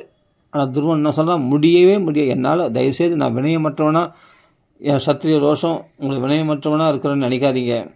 ஆனால் என் சித்தி சொன்ன அந்த சுடுசொல் என் மனசில் தச்சுண்டு இருக்குது. எனக்கு பகவானை பார்த்தே ஆகணும். ஆனால் நான் பார்க்க முடியலனாலும் எனக்கு பக்குவம் இல்லை. ஆனால் நீங்கள் யார்? உலகத்துக்கு சூரியனாக வெளிச்சத்தை கொடுக்குறவங்க நீங்கள். அதனால் நீங்கள் நினைச்சா எனக்கு காட்டி கொடுக்க முடியும், எனக்கு க்ஷேமத்தை செய்யறதுக்கு சரணாகதி அடைஞ்சிட்டான் குருவை. வேறு துருவன். அப்போ தான் ஜனன்யா அபிஹிதா, உங்கள் அம்மா சொன்னது தான் கரெக்டான வழி. ஒரு மனுஷன் தர்மமோ அர்த்தமோ காமமோ மோட்சமோ, தர்மத்தை காம மோட்சம் 4 வித புருஷார்த்தங்களுக்கும் ஹரிபாத சேவை ஒன்றே தான் காரணம் அப்படின்ட்டு பகவான் நாரத சொல்லி அனுப்பி வைக்கிறார். இப்போ பகவான் உனக்கு அனுகிரகம் பண்ணிடுவான். சேங்ஷன் ஆயிடுச்சு. குரு பிரசாதம் கிடச்சிடுச்சு, பகவத் பிரசாதமும் கிடச்சிடுச்சு துருவனுக்கு. அப்போது காட்டில் இவன் யார்? இவன் அமிச்சவ கவலைப்படலை துணிதி, ஏன்னா பகவான் நம்பி அமிச்சிட்டா, அதனால் கவலைப்படக்கூடாது. ஆனால் உத்தான பாதம் கவலைப்படுறான். தெரியாமல் பிள்ளை, ஐயோ தேடி வந்த குழந்தைய நம்ம தவறு விட்டுட்டோமே, என் குழந்தை போயிடுச்சே, என் குழந்தை பெரிய பிள்ளை போயிட்டானே, 2 பிள்ளை தானே எனக்கு 2 கண்ணு மாதிரி 2 பிள்ளை வச்சுருந்தேன், இந்த சுருச்சிக்கு பயந்தன இல்லையா, என் பெரிய பிள்ளைய விட்டேன், கோட்டையை விட்டனே, என் குழந்தை என்ன ஆனானோ ஏதானானோ, புலிசிங்க அடிச்சு சாப்பிட்டதோ, அழறான். தேடி வந்தபோது கம்முந்துட்டான், இருக்கும்போது பார்த்துக்க தெரில, இப்போ போயிடுச்சேன்னு கவலைப்படுறான். யார்? ஊத்தான பாதம்.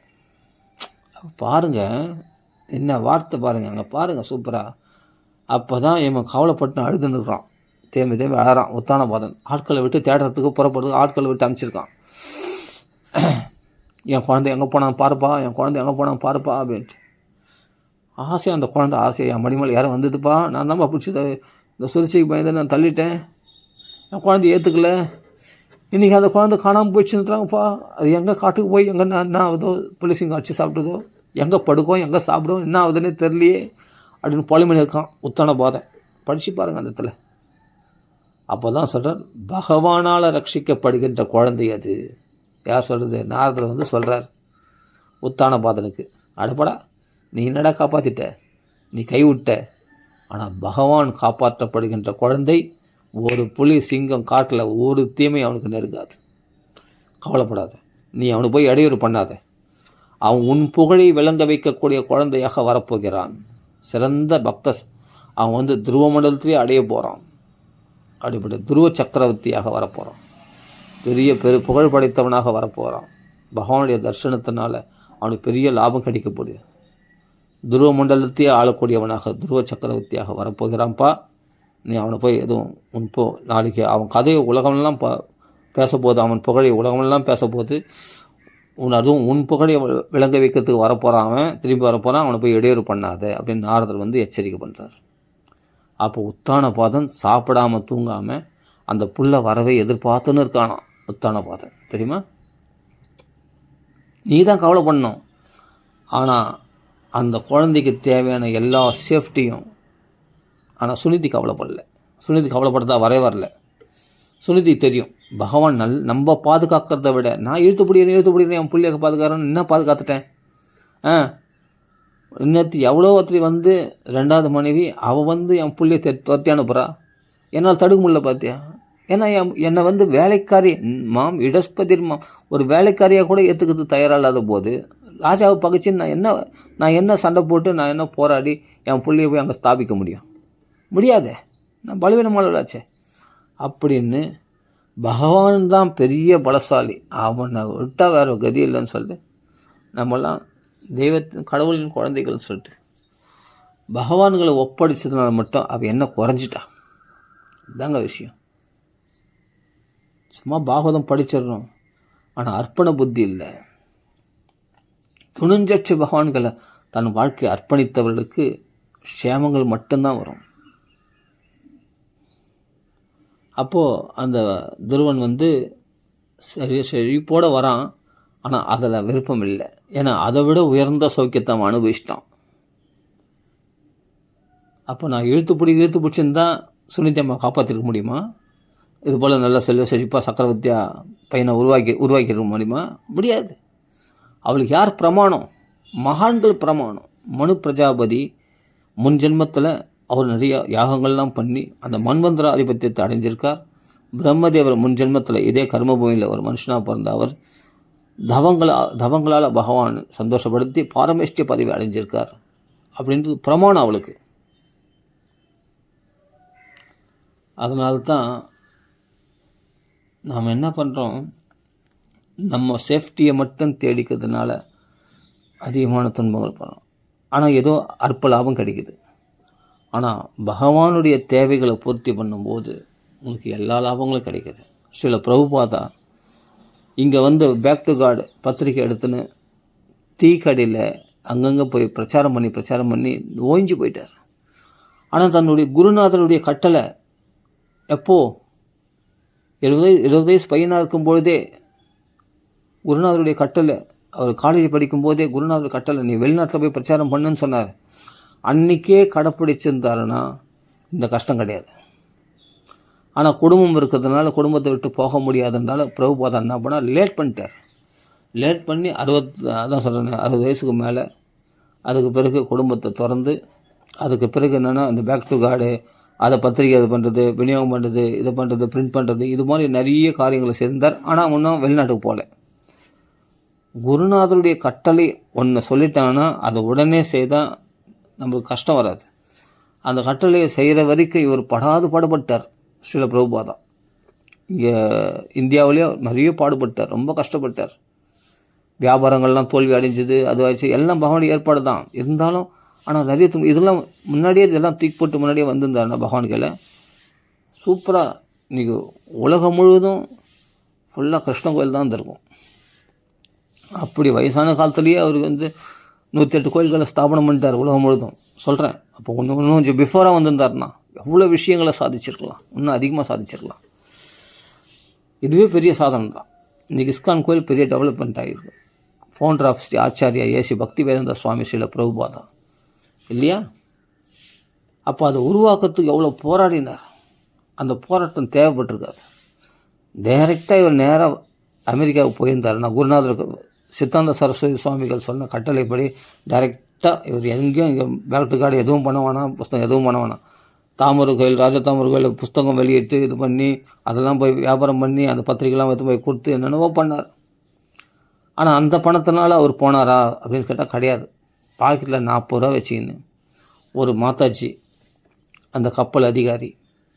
அந்த அம்மா உதவினால் இலவசமாக அவருக்கு அந்த கப்பல் டிக்கெட் எடுத்து கொடுத்து ஜலதுதா கப்பலில் போய் அங்கே போய் என்ன பண்ணார், குருநாதரோட கட்டளை அனுசரித்ததுனால அதுக்கு பிறகு அவருக்கு அங்கே பகவான் அனுகூலமாக, யாரும் முன்ன பின்ன தெரியாத இடத்துல போய் அமெரிக்காவில் இனி அப்புறமா உலகம் முழுவதும் சுற்றினார். அப்போ பகவானுடைய இப்போ உலகத்துக்கு அவரால் சொல்கிற, இப்போது எனக்கு உலகம் வந்து தங்கறதுக்கான கோயில் வீட்டை நான் கட்டி வச்சுருக்கேன் அப்படின்றார். அப்படின்னா நான் அந்தளவுக்கு கோயில்களை நிறுவனம் பண்ணியிருக்கார். அப்படின்னா எது வரைக்கும் இந்த கஷ்டப்படுற வாழ்க்கைன்னா குருநாதருடைய கட்டளைப்படி பகவானுக்காக தன் வாழ்க்கையை அர்ப்பணிக்கிற வரைக்கும் தான். அந்த அர்ப்பணித்த அடுத்த க்ஷணம் அவருக்கு பாதுகாப்பு யாருன்னா உலகமே அவருக்கு பாதுகாப்பு கொடுக்குதே, சிஷ்யர்கள். அப்படியேப்பட்ட பக்தர்கள் காத்திருக்காங்க. இவருக்கு பகவான் எடுத்து வச்சுருக்கான் அந்த சொத்தை, பெரிய சொத்தை. அதை பெற்றுக்கொள்றதுக்கு இவர் தாமதம் பண்ணிட்டார்.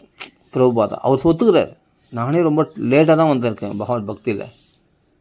நீ பகவத் பக்திக்காக பிரச்சாரம் பண்ணும்போது பகவான் எல்லா ஏற்பாடுகளும் ஏற்கனவே பண்ணி வச்ச மாதிரி எல்லாமே கிடைச்சிடுச்சு. இவ்வளோ சிஷ்யர்கள் ஆஸ்திரேலியா, அமெரிக்கா, ஜப்பான், இந்தோனேஷியா எல்லா இடத்துலையும் அவருக்கு வரவேற்பு. ஆஃப்ரிக்கா எங்கே பார்த்தாலும் இஸ்கான் கோயில்கள், பெரிய பெரிய கோயில்களாக, ரத யாத்திரையாக ஜன்மாஷ்டமிகள் அப்படி கொண்டாடி. இப்போ ஜன்மாஷ்டமி வரப்போகுது. அப்படி இவ்வளோ பெரிய செழிப்பை பகவான் காட்டி கொடுத்தான். பார்த்துக்கோ, உனக்கு இதெல்லாம் எடுத்து வச்சுருக்க, நீ வந்து என்னென்னா உன் பொண்டாட்டி குழந்தை குட்டி நீ பார்த்துன்னு இவ்வளோ நாளாக எப்போ வந்து அதெல்லாம் பண்ணிடலாம்ல அப்படின்னு பகவான் சொல்கிற மாதிரி இருக்கான் அவருக்கு. அப்படியே அழுதுட்டார் பிரபுபாதா. அதான் அந்த சந்தோஷத்தை சொல்ல முடியாத. எவ்வளோ பெரிய ஸ்தாபனத்தை என்னால் ஏற்பாடு பண்ண, நான் ஏற்பாடு பண்ணல, பகவானுடைய கருணை, குருநாதருடைய கட்டளை. அது நீ எப்போ வந்திருந்தால் பெற்றுக்கலாமே, லேட் பண்ணிட்டியே. நீ இவ்வளோ நாள் குடும்பத்திலேருந்து என்ன சந்தோஷம் இருந்தா? ஒரு சந்தோஷம் இல்லையே. துன்பங்கள், மனைவி அனுகூலம் இல்லாத மனைவி, அதே சொந்த தொழிலில் எனக்கே துரோகம் பண்ணக்கூடிய வேலைக்காரர்கள், இதை தானே பார்த்தேன், துன்பங்கள் தானே அனுபவித்தேன். ஆனால் இவ்வளோ இன்றைக்கி வந்து இங்கே பார்த்தா பகவான் எனக்காக இவ்வளோ பெரிய ஏற்பாடு பண்ணி வச்சுருக்கான், இந்த உலகமே எனக்கு வசமாகுன்னு எனக்கு தெரியாதே, பிரபுபாதாவுக்கு தெரியாதே. அப்புறம் வந்து பார்த்தா தான் தெரியுது. தெரியாதுங்க, தெரியாது. அப்போ எது வரைக்கும்னா நம்ம பகவானிடத்தில் நம்ம முழுசாக ஒப்படைக்கிற வரைக்கும் நமக்கு பகவான் எனக்கு என்ன எடுத்து வச்சுருக்கான்றது நம்மளுக்கு தெரியவே தெரியாது. நாம் என்ன நினச்சிருப்போம், இதுதான் வாழ்க்கை, இந்த ஏழப்பட்ட வாழ்க்கை தான், இந்த கஷ்டமான வாழ்க்கை தான் நம்ம வாழ்க்கை அப்படின்னு நினச்சிட்டு இருக்க வரைக்கும் அதோடு போயிட வேண்டியது தான். அது மேலே வேறு எதுவும் கிடைக்காது. துருவன் அப்படி வீட்டை விட்டு வெளியே வரலன்னா, குசலர் அப்படியே ஊஞ்சல்ல உட்கார்ந்தாருன்னா அவங்களுக்கெல்லாம் அந்த மாற்றங்கள் ஏற்பட்டிருக்குமான்னு யோசிச்சு பாருங்கள். நமக்குன்னு பகவான் ஒவ்வொரு ஆத்மாவுக்காகவும் பகவான் பெரிய பெரிய ஏற்பாடுகள் பண்ணி வச்சுருக்கான். ஆனால் நாம் தான் அதை பெற்றுக்கொள்ள தயாராக இருக்கவில்லை. பெற்றுக்கொள்ளனா உன்னை முழுசா மாம் ஏகம் சரணம் பிரஜா, என் ஒருவனையே சரணம், சர்வதர்மான் பரித்தேஜ, தூக்கிப்போடு எல்லாத்தையும். கபடமெல்லாம் புரோஜித கைதபாக, கபடத்தில் தூக்கிப்போடு. மற்ற மாதிரி உள்ள நிர்மத் சரணம் சதாம், சாதுவார், பொறாமை முதலிய துவேஷங்களை தூக்கிப்போடு. அவனை பற்றிலாம் குறை சொல்லாத. என் சொத்தை துரோகம் பண்ணிட்டான், இது பண்ணிட்டான்னா, அது விட்றா, உனக்கு அதோட பெரிய சொத்தை தரேன்டா, வாடா. உன் அண்ணன் தம்பி துரோகம் பண்ணதெல்லாம் தூக்கி போடுறா, உனக்கு அதோட பெரிய சொத்தை தரவா, நான் பார்த்துக்கிறேன் வா. நீ இதை புலம்பலாம். அந்நிய தோஷ குண சிந்தனம் ஆசுஹித்வா சேவா கதாரசம் அஹோ பிபதாதரேன. மற்றவங்களுக்கு தோஷத்தை பற்றி பேசாத, மற்றவங்களை தூக்கி வச்சு கொண்டாத. நம்மளுக்கு கொடுக்குறாங்கன்றதுனால, நம்மளுக்கு கொடுக்கறதுனால, நம்மளை ஏமாத்துறதுனால அவங்களுக்கு போய் தோஷம் போது சொல்லாத, தூக்கி போட்டு. சேவா கதாரசம் அஹோ, கிருஷ்ண பக்தியில் முழுசாக உன்னை ஒப்படி. அவனுக்கு அப்புறமா அவன் கொடுக்கறது கொஞ்சமாக இருந்தாலும் அது உனக்கு நிம்மதி இருக்கும், செழிப்பாக இருக்கும், சந்தோஷமாக இருக்கும். நீயா தேடிக்கிறது நல்லா இருக்காது. சீதையாக வந்து நான் வந்துடுறேன்னு சொல்லிட்டு முதுமலை இருந்தால் ஆபத்து வந்திருக்கும். பகவானாக வந்து காப்பாற்றுறது தான் நல்லதாக இருக்கும். நாமளாக முடிவு பண்ணால் தப்பாக இருக்கும். அப்படின்னு சீதை உட்காந்துருந்தால பகவான் என்ன பண்ணால் சேது பந்தனம் பண்ணி ராசல்வாதம் பண்ணி அவளை ஸ்புடமிட்டு அவள் மகாபதிவரதியாக உலகத்துக்கு பறைசாற்றி அப்படி சீதையை தன் திருவடியில் சேர்த்து கொண்டான் இல்லையா ராமன். அவன் செய்தால் நல்லா செய்வான், நாம் செய்தால் தப்பாக தான் செய்வோம். தீர்மானமாக 100% தீர்மானமாக சொல்லலாம். நம்ம முடிவுகள்லாம், நம்ம சிந்தனைகள் எல்லாம் தப்பு தான். கல்மஷ சித்தானம் பாபத்ரவியோப ஜீவினம். நம்ம பாபத்ரவியங்களால் தான் ஜீவிக்கிறோம், கல்மஷ சித்தமுடையவர்களால் தான் வாழறோம். விதிக்கிரிய விஹீனானம் ஸ்ரீ கோவிந்த கீர்த்தன் பகவன் நாமா சொல்லி பகவானத்தில் தம் வாழ்க்கை அர்ப்பணிக்கிறவங்களுக்கு தான் செழிப்பே உண்டு. அதனால் நாம் எதையும் இழந்துட மாட்டோம். இழந்தது 1000 மடங்காக அதிகமாக பெற்றுக்கொள்வோம். அதனால் போனதை பற்றி கவலைப்படாமல் கிடைச்சதில் சந்தோஷம் அடைஞ்சிட்டு பகவானத்தில் தன் வாழ்க்கையை எல்லாத்தையும் பகவானத்தில் தன் வாழ்க்கையை அர்ப்பணித்தவர்களுக்கு பகவான் உடனே பகவான் கொடுப்பானோ அது எதிர்பார்க்கக்கூடாதுன்றார். எது உயர்ந்த கடமை ஒரு மனுஷனுக்குன்னா சபை பும்சாம் பரோ தர்மோ ஏதோ பக்திர் அதோக்ஷஜே அகைதுகி அப்ரதிஹதா ஏ ஆத்மா சம்பிரசீததி. அப்போ தான் உண்மையாக ஆத்மா பூர்ண திருப்தி அடையுமா. எப்படின்னா உயர்ந்த தர்மம் எதுனா கிருஷ்ண பக்தி பண்ணுறது தான். கிருஷ்ண பக்திக்காக உன் வாழ்க்கை அர்ப்பணம் பண்ணுறது தான் தர்மமாக. உன் சுதர்மம் சொல்கிற கடமைகள் அது கிடையாது. சர்வதர்மான் பரித்தேஜ அத்திக்கு போடு மாம் ஏகம் சரணம் ஜா. கிருஷ்ணனை சரணாகதி அடைவதற்கே அதுதான் பரோதர்மம், உயர்ந்த தர்மமாக, உயர்ந்த கடமையாக. அப்படி அர்ப்பணிக்கின்ற மனப்பான்மை எப்படி இருக்கணும்னா அகைதுகி. இதால் கிடைக்கும் நம்ம அர்ப்பணம் பண்ணுறதால. நம்ம இவ்வளோ கொடுப்பான் அவ்வளோ கொடுப்பான், குசலர் கொடுத்த மாதிரி கொடுப்பான், துருவனை கொடுத்த மாதிரி கொடுப்பான், அதெல்லாம் எதிர்பார்க்கவே கூடாது. குசலரும் எதிர்பார்க்கல, துருவனும் எதிர்பார்க்கல இதெல்லாம் கொடுப்பான்ட்டு. ஆனால் அப்பா மடிமலை யாருன்னு அந்த சிம்மாசனத்தை பண்ணி அவள் தான் 36 வருஷம் ராஜ்யம் துருவமண்டம் கூட எக்ஸ்ட்ராவே பகவான் கொடுத்துட்டான். அதெல்லாம் அவர் எதிர்பார்க்கல. சார் யார் துருவன் பகவானை நோக்கி வந்தான். பகவானை தரிசனம் பண்ணி கேள்வி கேட்கணும், என்னையே அந்த கஷ்டத்தை வச்சுருக்கேன். ஆனால் பகவான் வேறு ஏற்பாடு பண்ணி வச்சுருக்கான். துருவனுக்கு தெரியாது, வர வரைக்கும் தெரியாது, பகவானுக்கு கொடுக்குற வரைக்கும் தெரியாது என்னென்னு. அது மாதிரி நம்ம ஒவ்வொரு ஆத்மாவுக்கும் நமக்கு ஏற்பாடு பண்ணி வச்சுருக்கான் பகவான். அப்போ நம்ம எப்படி இருக்கோன்னா அகைதுகி. அதெல்லாம் பற்றி அந்த பலன்களில் பற்றி கருத்தே செலுத்தாத. பலன்களில் கருத்து செலுத்தாமல் கிருஷ்ணனை எப்படி சந்தோஷப்படுத்த முடியுன்றதில் மட்டும் கவனம் செலுத்து. இது உயர்ந்த தர்மம் நம்மளுக்கு கிடைச்சிருக்கு. அனவர்தம் பாகவத கிருஷ்ண பிரியம் சகல கல்மஷ நாசனம். எல்லா கல்மஷனும் விட்டு போனோம்னா கிருஷ்ணனுக்கு சந்தோஷம் உண்டாகணும்னா பாகவத பாராயணம் பண்ணணும், பகவன் நாமா சொல்லணும் அப்படின்னு சொல்லியிருக்கு சாஸ்திரம். அதனால் அதை பண்ணு. நீ பாட்டுக்கு படிச்சுனே வா, சந்தோஷமாக இருக்கும் படிக்கிறதுக்கு. பாகவதம் படிக்கிறதுக்கு நல்லாயிருக்கும், திருப்தியாக இருக்கும் பாராயணம் பண்ணாவே. அப்போ ஆத்ம பிரசித்தி சந்தோஷமாக இருக்கும். அந்த துஷ்டியாக சந்தோஷமாக கிருஷ்ணனை சந்தோஷப்படுத்தும் போது அது பிறகு நம்ம சேஃப்டிக்கெல்லாம் யோகக்ஷேமம் பகவான் பார்த்துப்பான். அந்த பாகவதத்துக்குன்னா ஐயோ இன்றைக்கி 1000 ரூபாய் சம்பளம் போயிடுமே, என்னால் பாகவத்துக்கு வர முடியாது. 7 நாள் பாகவதம் தான், வர முடியலப்பா. ஒரு நாள் கூட என்னால் வர முடியாது. ஏன்னா மேனேஜர் திட்டுவான், அங்கே சம்பளம் கொடுக்குறவன் திட்டுவான். அங்கே போய் கரெக்டாக ஆஜராகிடணும், 9 மணிக்கு டான்னு ஆஜராகிடணும். அந்த அதுதான் சௌக்கியம். அந்த உத்தியோகத்துக்கு போகிறது தான் சௌக்கியம். யாருக்கு உத்தியோகம் போகிறதுக்கு பிரிக்குது? விருப்பமில்லாத தான் நிறைய பேர் போகிறாங்க. போய் எதோ ஒன்று பண்ணி ஆள் தான் அது மொத்தம் பாகவதத்தை கோட்டை விட்டேன், கிருஷ்ணனை இழந்துட்டேன். ஆனால் என்ன சொல்கிறா திரும்ப விதுரர், கிருஷ்ணாத் விமுகஸ்ய அதர்மசீலஸ்ய. யார் கிருஷ்ணனை திரும்பி பார்க்குறாவோ அவர்களுக்கு அதர்மமான நடத்தை உடையவர்கள் அப்படின்னு சொல்கிறார். நான் சொல்ல விதுரர் சொல்கிறார் பாகவதத்தில். அப்போ அதர்மத்தினுடைய பலனாக துன்பங்களை அவங்க அனுபவிச்சு தான் ஆகணும். எப்பா இது என்னடா அது ரொம்ப போச்சு. விதுரர் சொல்கிறார், ஆச்சரியமாக இருக்குது இதெல்லாம் படிக்கும்போது. நம்ம உலக விஷயங்களை நான் அப்படி ஆகணும் இப்படி ஆகணும், கோடீஸ்வரன் ஆகணும், கொடி கட்டி பறக்கணும் நம்ம ஆசைப்பட்றோம். விருதர் பார்த்தா பாகவதம் பார்த்தா அப்படியே டோட்டலாக ஆப்போசிட்டாக சொல்லுதே, நேருக்கு மாறாக சொல்லுதே. எல்லாத்தையும் தூக்கி போட்டு பகவானுக்காக பகவத் சேவையில் வாழ்க்கை அர்ப்பணம் பண்ணுன்னு சொல்லுதே. இது என்ன, இது எப்படி முடியும்? முடிஞ்சவங்கெல்லாம் எப்படின்னா முடிசூடின்னு கூட இருக்காங்க இல்லையா, முடிஞ்சவங்களாம் அப்படி முடிஞ்சு சாதித்தவங்களாம் பெரிய பெரிய உயர்ந்த ஸ்தானத்தில் இருக்காங்களே. முடியணும். அப்படி கிருஷ்ணனை நோக்கி நீ ஒரு அடி எடுத்து வைத்தா கிருஷ்ணன் உன்னை நோக்கி 10 அடி எடுத்து வைப்பான். அதுக்கு பிறகு அப்படின்னா அகைதுகி, எந்தவித பலனும் எதிர்பார்க்காம கிருஷ்ணனுடைய கதை சுவையாக இருக்குமே. அவன் கதையிலே சுவையாக இருக்கும். அப்போ எங்கள் பலனில் ஆசை வரும். கிருஷ்ணத்தில் ஆசை வந்தவனுக்கு பலனில் ஆசை வராது. அப்படின்னும் போது அந்த கிருஷ்ணனுடைய கதைகளில் சுவைக்கணும், பாகவதம் படிக்கணும், அப்படி கிருஷ்ண பக்தி பண்ண பகவான் நாமங்களை கீர்த்தனை பண்ணணும்னு தன் வாழ்க்கையை அர்ப்பணித்தவங்களுக்கு பகவான் என்ன பண்ணால் சேமா அப்ரதிஹதா. நமக்கு 1008 தடங்கல்கள் வரும். அந்த தடங்கல்கள் எல்லாம் தூக்கி ஓரம் கட்டி வச்சுட்டு கிருஷ்ணன் தான் முக்கியம். கங்கா பிரவாகம் எப்படி தன்னுடைய அலைகளை கொண்டு போய் சமுத்திரம் சேர்க்குதோ, கங்கை வகுக்க முதன்பதி, அது மாதிரி இந்த மனம் என்ற அலைகளை எல்லா உலக பிரச்சனைகளை தூக்கி போட்டு கிருஷ்ணத்தில் முழுசாக நம்ம மனசை அர்ப்பணிக்கணும். அந்த அர்ப்பண புத்தி தான் முக்கியம்.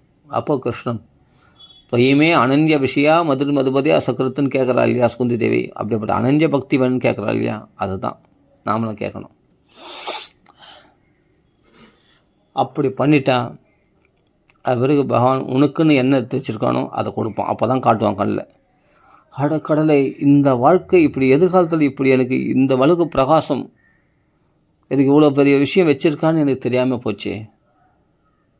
ஒன்றும் இல்லைங்க, அச்சுதா பிரபுன்னு ஒரு பிரபு, என் ஃப்ரெண்டு தான் அவர் இங்கே பெரம்பூரில் இங்கே மூலக்கடலில் இருந்தார். அவர் ஒரு வேலை செய்திருந்தார். ஏதோ அந்த ட்ராயிங், கம்ப்யூட்டரில் ட்ராயிங் பண்ணுறது, அது ஒரு விஷயம். அதுக்கு படிச்சிருக்கார் அவர். அது வேலை செய்தார். சம்பளம் நல்ல சம்பளம் தான். ஆனால் அவருக்கு அந்த சம்பளம் விட நல்ல சம்பளம், ஓஹோ சம்பளம் இல்லை, கம்மியான சம்பளம் தான். நான் சொல்கிறது 20 வருஷத்துக்கு முன்னாடி அந்த விஷயம். அப்போ 3500 என்னவோ கொடுத்தாங்க, கம்மியான சம்பளம் தான். 20 வருஷத்துக்கு முன்னாடி சொல்கிறேன். அது ஓரளவுக்கு பரவாயில்ல அந்த சம்பளம், 3500 ஏதோ சம்பளம். அந்த சம்பளத்துக்கு வேலைக்கு போயிருந்தார், கம்ப்யூட்டர் வேலைக்கு போயிருந்தார். ஆனால் இவரால் என்ன பண்ணுறாரு, பாகவதம் படிக்க முடியல, பகவான் நாம சொல்ல முடியல, சாண்டிங் பண்ண முடியல, பகவான் ஆஃபர் பண்ண முடியல, பகவத் சேவையில் பகவானையே மறக்கடிக்கக்கூடிய வேலையாக இருந்தது. என்ன பண்ணுறது, சரி சொல்லிட்டு என்ன பண்ண அந்த வேலையை விட்டார். அவங்க அப்பா அம்மா ஹெல்ப் பண்ண மாட்டேன்ட்டாங்க, செலவு கூட காசு கொடுக்க மாட்டேன்ட்டாங்க.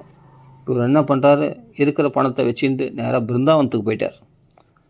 பிருந்தாவனத்துக்கு போய் அங்கே ஒவ்வொரு இடத்தையும் பகவான் பண்ண லீலைகள் பண்ண ஸ்தலங்கள் எல்லாம் போய், இவருக்கு இங்கிலீஷ் நல்லா தெரியும், ஃப்ளூயன்ஸியாக நல்லா பேசுவார், ஹிந்தியும் ஓரளவுக்கு தெரியும். அதனால் நல்லா படிச்சிருக்கார் அந்த அச்சுதா பிரபுன்றவர். அவருக்கு முதல் பேர் அருண் தான், தீக்ஷா நாமும் அச்சுதான்னு பேர். அவர் என்ன பண்ணார், போய் பைசா இல்லை கையில், என்ன பண்ணுறது, அப்படியே நடந்தே போய் நிறைய இடத்துல அந்த மேப் வச்சுட்டு அந்த யாத்திரைக்கு போய் அந்த 12 வனங்களையும் சுற்றி பார்த்தார். சுற்றி பார்த்து அங்கங்கே என்னென்ன கதைகள் நடந்ததுன்னு சொல்லிட்டு புஸ்தகம்லாம் இருக்குது இல்லையா, அதெல்லாம் படித்து பார்த்து அந்த கதைகள்லாம் நல்லா தெரிஞ்சு வச்சுட்டார். உபன்யாசம்லாம் கேட்பார். உபன்யாசம்லாம் கேட்டு எல்லாம் பண்ணி அதை 20 வருஷம் இல்லை, ஒரு 10 வருஷம் முன்னாடி இருக்கும், 15 வருஷம் முன்னாடி இருக்கும். அதான் இப்போ 5 வருஷம் முன்னாடி இருக்கும். அந்த 5 வருஷம் முன்னாடி தான் நடந்தது. இப்போ என்ன பண்ணார், போய் ஒவ்வொரு ஸ்தலங்களும் போய் பகவான் பண்ண லீலைகள் ஸ்தலங்கள்லாம் போய் பார்த்து அந்த கதைகளை தெரிஞ்சுட்டு ஃபுல்லாக அப்படியே தரோவாக அந்த கதைகள் எல்லாம் தெரிஞ்சு வச்சுட்டார் அந்த 12 வனங்களுக்கு. அதுக்கு பிறகு அவர் என்ன பண்ணார், அங்கேயே ஒரு இடத்துல சர்வீஸ் பண்ணிட்டு ஏதோ ஒரு வருமானம் கிடைச்சது அந்த பிருந்தாவனத்துலேயே, அப்படியே வாசம் பண்ணார். அப்பா அம்மா ஹெல்ப்பு கிடையாது, அப்பா அம்மா செலவு கேட்டால் கூட கொடுக்க மாட்டாங்க அப்படியே. ஆனால் செல்ல பிள்ளை தான் இவர். ஆனால் எவனா போய் உன் கை கால் நல்லா இல்லை, போய் வயசு சாப்பிடு அப்படின்னு வராங்க அப்பா. அது மாதிரிலாம் இருந்த காலம். அப்புறமா மறுபடியும் அவங்க அப்பா அம்மா வீட்டுக்கு வந்த பிறகு அப்புறமா அப்பா பிள்ளையை பிரிஞ்சிருக்க முடியாதால, பிருந்தாவனத்துக்கு போனதால் பிள்ளையை பிரிஞ்சிருக்க முடியாத, அப்புறமா கொஞ்சம் எதோ ஹெல்ப் பண்ணார் போலுக்கு. அவங்க பாட்டியினுடைய வீட்டில் தான் இருந்தார். அங்கே பாட்டி வீட்டில் போய் அந்த சாதனைகள் செய்திருந்தார், பகவத் பக்தி சாதனை. இஸ்கான் டிவோட்டி அவர், பக்தி விகாஸ் மகாராஜ்கள் தான் தீட்சை எடுத்திருந்தார். அச்சுதான்னு பேர். அப்போது தீட்சை எடுத்தவங்களாம் எல்லாமே பெரிய பக்தர்லாம் இல்லை. அதான் நான் மெயினாக சொல்கிறேன், அர்ப்பண புத்தி வேணும். தன் வேலைகள்லாம் தூக்கி போட்டு அப்படிப்பட்ட அப்பா அம்மா வேலைகள் தூக்கி போட்டு அப்பா அம்மா உதவி கூட இல்லாமல் அப்போ என்ன பண்ணார், எங்கேயோ ஷேர் ஏதோ சம்பாதிச்சிருந்தார். ஷேரில் ஏதோ பணம் வந்தது, ஷேரில் கொஞ்சம் ஏதோ சம்பாதிச்சிருந்தார். அந்த அளவுக்கு ஓன் இல்லை, ஓரளவுக்கு கிடைக்கும் அந்த பணத்தில். ஷேரில் அந்த ஷேர் பிஸ்னஸ் பண்ணியிருந்தார். அதில் ஏதோ கிடச்சிது. அதுக்கப்புறம் என்ன பண்ணார், நேராக போனார் மறுபடியும் பிருந்தாவனத்துக்கு போய் அந்த இடங்கள்லாம் நல்லா தெரிஞ்சுக்கிட்டு அவருக்கு அங்கேயே அவர் என்ன பண்ணார், கைடாக எல்லோரும் வர யாத்திரிகைகளுக்கெல்லாம் கைட் பண்ண ஆரம்பித்து அதுக்கு பிறகு பகவான் படிப்படியாக உயர்த்தி இன்றைக்கி 2 கார் வச்சுருக்கார். சொந்தமாக அங்கேயே பிருந்தாவனத்தில் வீடு வாங்கிட்டார். எல்லாம் பகவான் ஃபஸ்ட் கிளாஸாக ஏற்பாடு பண்ணிட்டான். அங்கேயே ஒரு பெண்ணை பார்த்து கல்யாணம் பண்ணிக்கிட்டு அவருக்கு ஒரு பொண்ணும் இருக்குது. இங்கே குடும்பத்தை ஏற்பாடு பண்ணிட்டானா. ஆனால் இங்கே பழைய வீடு அப்படியே தான் இருக்குது. அப்பா இறந்துட்டார். அந்த வீட்டு வாடகைலாம் கூட, வீட்டு மேல் வீடு 2 வீடு வாடகை வருது போகுது. அந்த வீட்டு வாடகைலாம் அம்மா தான் வாங்கின்னு இருக்காங்க. இவருக்கு 10 பைசா கொடுக்குறதில்ல. ஆனால் அடிக்கடி அம்மா பார்த்துட்டு போவார். ஆனால் அங்கே போய் பகவான் சம்பாதிச்சு கொடுத்தது தான் அந்த வீடு, மனைவி, குழந்தை, காரு எல்லாமே பகவான் கொடுத்தது. இன்றைக்கி பிருந்தாவனத்தில் அவர் ஒரு கைடாக இருக்கிறாரு, அச்சுதான்னு பேர். இன்றைக்கி இஸ்கான்லேருந்து அனுப்புகிறவங்க அவர்கள் தான் அனுப்புவாங்க. இவர் ஃபோன் நம்பர் கொடுத்து, அப்போ இந்த ஈஞ்சபாக இஸ்கானில் இவர்கள் போய் என்ன பண்ணோன்னே அவர் அங்கே கைட் பண்ணுவார். அவங்கள பார்த்து ஏதாவது கொடுத்தாங்கன்னா அதை வாங்கிப்பார். அவருக்கெல்லாம் காரில் இட்டு போகிறாருன்னா அதுக்கான ஒரு அமௌண்ட்டு கலெக்ட் பண்ணுவார். அவருக்கு வாழ்க்கை இன்றைக்கி க்ஷேமமாக இருக்குது. கிருஷ்ணனை நம்பி போய் எல்லாத்தையும் திறந்துட்டு எல்லா வேலைகள்லாம் திறந்துட்டு தூக்கி போன அந்த அச்சுதா பிரபுனுடைய வாழ்க்கை இன்றைக்கி அங்கங்கே போய் பிரச்சாரம் பண்ணுறார். அவருடைய உபன்யாசம் கேட்கறதுக்கு நிறைய பேர் காத்துன்னு இருக்காங்க. அப்படி அவர் கைடாக இருக்கிறார் பிருந்தாவனத்தில். இதான் சொல்கிறேன், நீ ஒரு பாட்டு சொல்லுவாங்கள்ல, ஒரு பாட்டு, வீட்டை நீ தாண்டாவிட்டால் வானமே இல்லை, வீட்டை நீ தாண்டாவிட்டால் வானமே இல்லை. அது மாதிரி பகவானை நோக்கி நம்ம புறப்பட்ட பிறகு பகவான் நம்ம யோகக்ஷேமத்தை இன்றைக்கி இருக்கார். அச்சுதா பிரபு அவர் பிருந்தாவன வாசி ஆகிட்டார். இங்கே மெட்ராஸ்க்கு வரதே இல்லை, மூலக்கடையில் தான், எங்கள் வீட்டு பக்கத்தில் தான் இருந்தார். எங்களும் நிறைய கதைகள்லாம் சொல்லுவார். நல்ல ஃப்ரெண்டு தான் அவர். அப்படி பகவானுக்கு வாழ்க்கை அர்ப்பணித்ததுனால அவருக்கு குடும்பத்தையும் ஏற்பாடு பண்ணி கொடுத்து, பகவான் அவர் குழந்தையும் ஏற்பாடு பண்ணி கொடுத்து, அவருக்கு வீட்டையும் சொந்த வீடாக்கி இன்றைக்கி அவர் க்ஷேமமாக இருக்கிறாரு. அப்படின்னா இதுதான் கிருஷ்ண பக்தியினுடைய பெரிய பாதுகாப்பு. அதனால் எல்லாத்தையும் திறந்துட்டு பகவான் நம்பி போனால் நான் நடுத்தல நின்ற மாட்டேன்னா அப்படின்னா, சொல்ல போனால் நான் என் பாதுகாப்பு தேடிக்கிறேன்னும் போது தான் நான் பிச்சைக்கார வாழ்க்கை வரேன், கஷ்டப்படுறேன். ஆனால் என் பாதுகாப்பு விட்டு பகவானுடைய பாதுகாப்பு, பகவானை சேமாக வச்சுக்கணும், பகவானுக்கு ஆஃபர் பண்ணணும், பகவானை சந்தோஷப்படுத்தணும் அப்படின்னு நினைக்கும்போது தான் நான் என் உண்மையான பாதுகாப்பில் இருக்கிறேன். ஆத்ம பிரசீததி. அப்போது எந்த வித பலனும் எதிர்பார்க்காம பகவத் பக்தியில் முழுமையாக இறங்கின அச்சுதா பிரபு இன்றைக்கி அவருடைய பாதுகாப்பை பகவான் பார்த்து பார்த்து செய்கிறானா இல்லையா? யோசிச்சு பாருங்கள். கிருஷ்ண பக்திக்காக தன் வாழ்க்கையை தியாகம் பண்ணார். அது மாதிரி எத்தனையோ பேர் வாழ்க்கை சொல்ல முடியாதனால சும்மா ஒரு உதாரணத்துக்காக சொன்னேன். இவர் நம்மளுக்கு ரொம்ப ஃப்ரெண்டுன்றதுனால, ஃபேமிலி ஃப்ரெண்டுன்றதுனால, எங்கள் அப்பாக்கெல்லாம் நல்லா பேசுவார். அவர் எங்கள் ஃபேமிலி ஃப்ரெண்டு, அவர் அச்சுதான்றவர். இன்றைக்கி அவர் வாழ்க்கை அப்படி பகவான் பாதுகாக்கிறோம். அதுதான் சொல்கிறேன். பகவான் நமக்கு எல்லா நம்ம ஒவ்வொருத்தருக்கும் பகவான் ஒரு விஷயத்தை எடுத்து வச்சுருக்கான். அது நம்மளுக்கு எப்போ கண்ணில் காட்டுவான்னா, நீ பகவானத்தில் ஒன்று ஒப்படைக்கும் பொழுது தான் உனக்கு என்ன எடுத்து வச்சுருக்கான்றது கண்ணில் காட்டுவான். அது வரைக்கும் நமக்கு தெரியாது அப்படின்னு புரிஞ்சுக்கணும். ஓகே, அதை பூர்த்தி பண்ணிப்போம். ராம ராம ராம ராம ராம ராம ராம ராம. ஸ்ரீ ராமநாம சிங்கத்துக்கு ஜெய், ஆஞ்சநேய சுவாமிக்கு ஜெய், சகல சாது மல்லிக்கு ஜெய். நம்ம புலம்பின்னு தான் வாழ்க்கை பூரா புலம்பின்னு தான் இருக்கணும். அந்த புலம்பலுக்கு முடிவே கிடையாது. போராடினா கட்சி வரைக்கும் போராடினா கட்சி வரைக்கும் கஷ்டப்பட்டு தான் இருக்கணும். என்றைக்கு துணிஞ்சட்சி தத்தே தைரியம் தோ அதபகா தீரக பண்டிதன். தைரியமாக துணிஞ்சட்சி களினா தீரபிரணும். அந்த கலிபுருஷன் இத்தனை நாள் ஏழ்மையில் கஷ்டத்தில் வச்சுருந்தான் இல்லையா, அவன் பயந்து ஓடுவான். அவனை ஓட விடணும் நம்ம.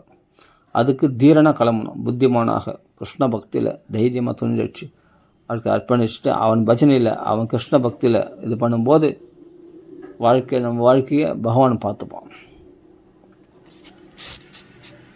அப்படி தான் நிறைய பக்தர்கள் வாழ்க்கையை பார்த்துட்டான் பகவான். சரி, ஓகே. ஆரம்பத்தில் கஷ்டம் வரும், கஷ்டம் வராமலாம் இருக்காது, கஷ்டம் வர மாதிரி தான் இருக்கும். ஆஹா பகவான் கைவிட்டானா அப்படின்னு நினைக்கக்கூடாது. பிரபுபாதாக்கு வரல கஷ்டம், அவருக்கு என்ன பண்ணுறார்? அவருக்கு செல்வத்துக்கு குறைச்சல. அவர் சொல்கிறார் ஒரு இடத்துல ஸ்பீச்சில், லட்சக்கணக்கில், இப்போ நான் சொன்னேன்னா லட்சக்கணக்கில் எனக்கு பணம் வந்துடும், அது பெரிய விஷயமே இல்லை. ஆனால் பணத்துக்காக நான் இது பண்ணலை.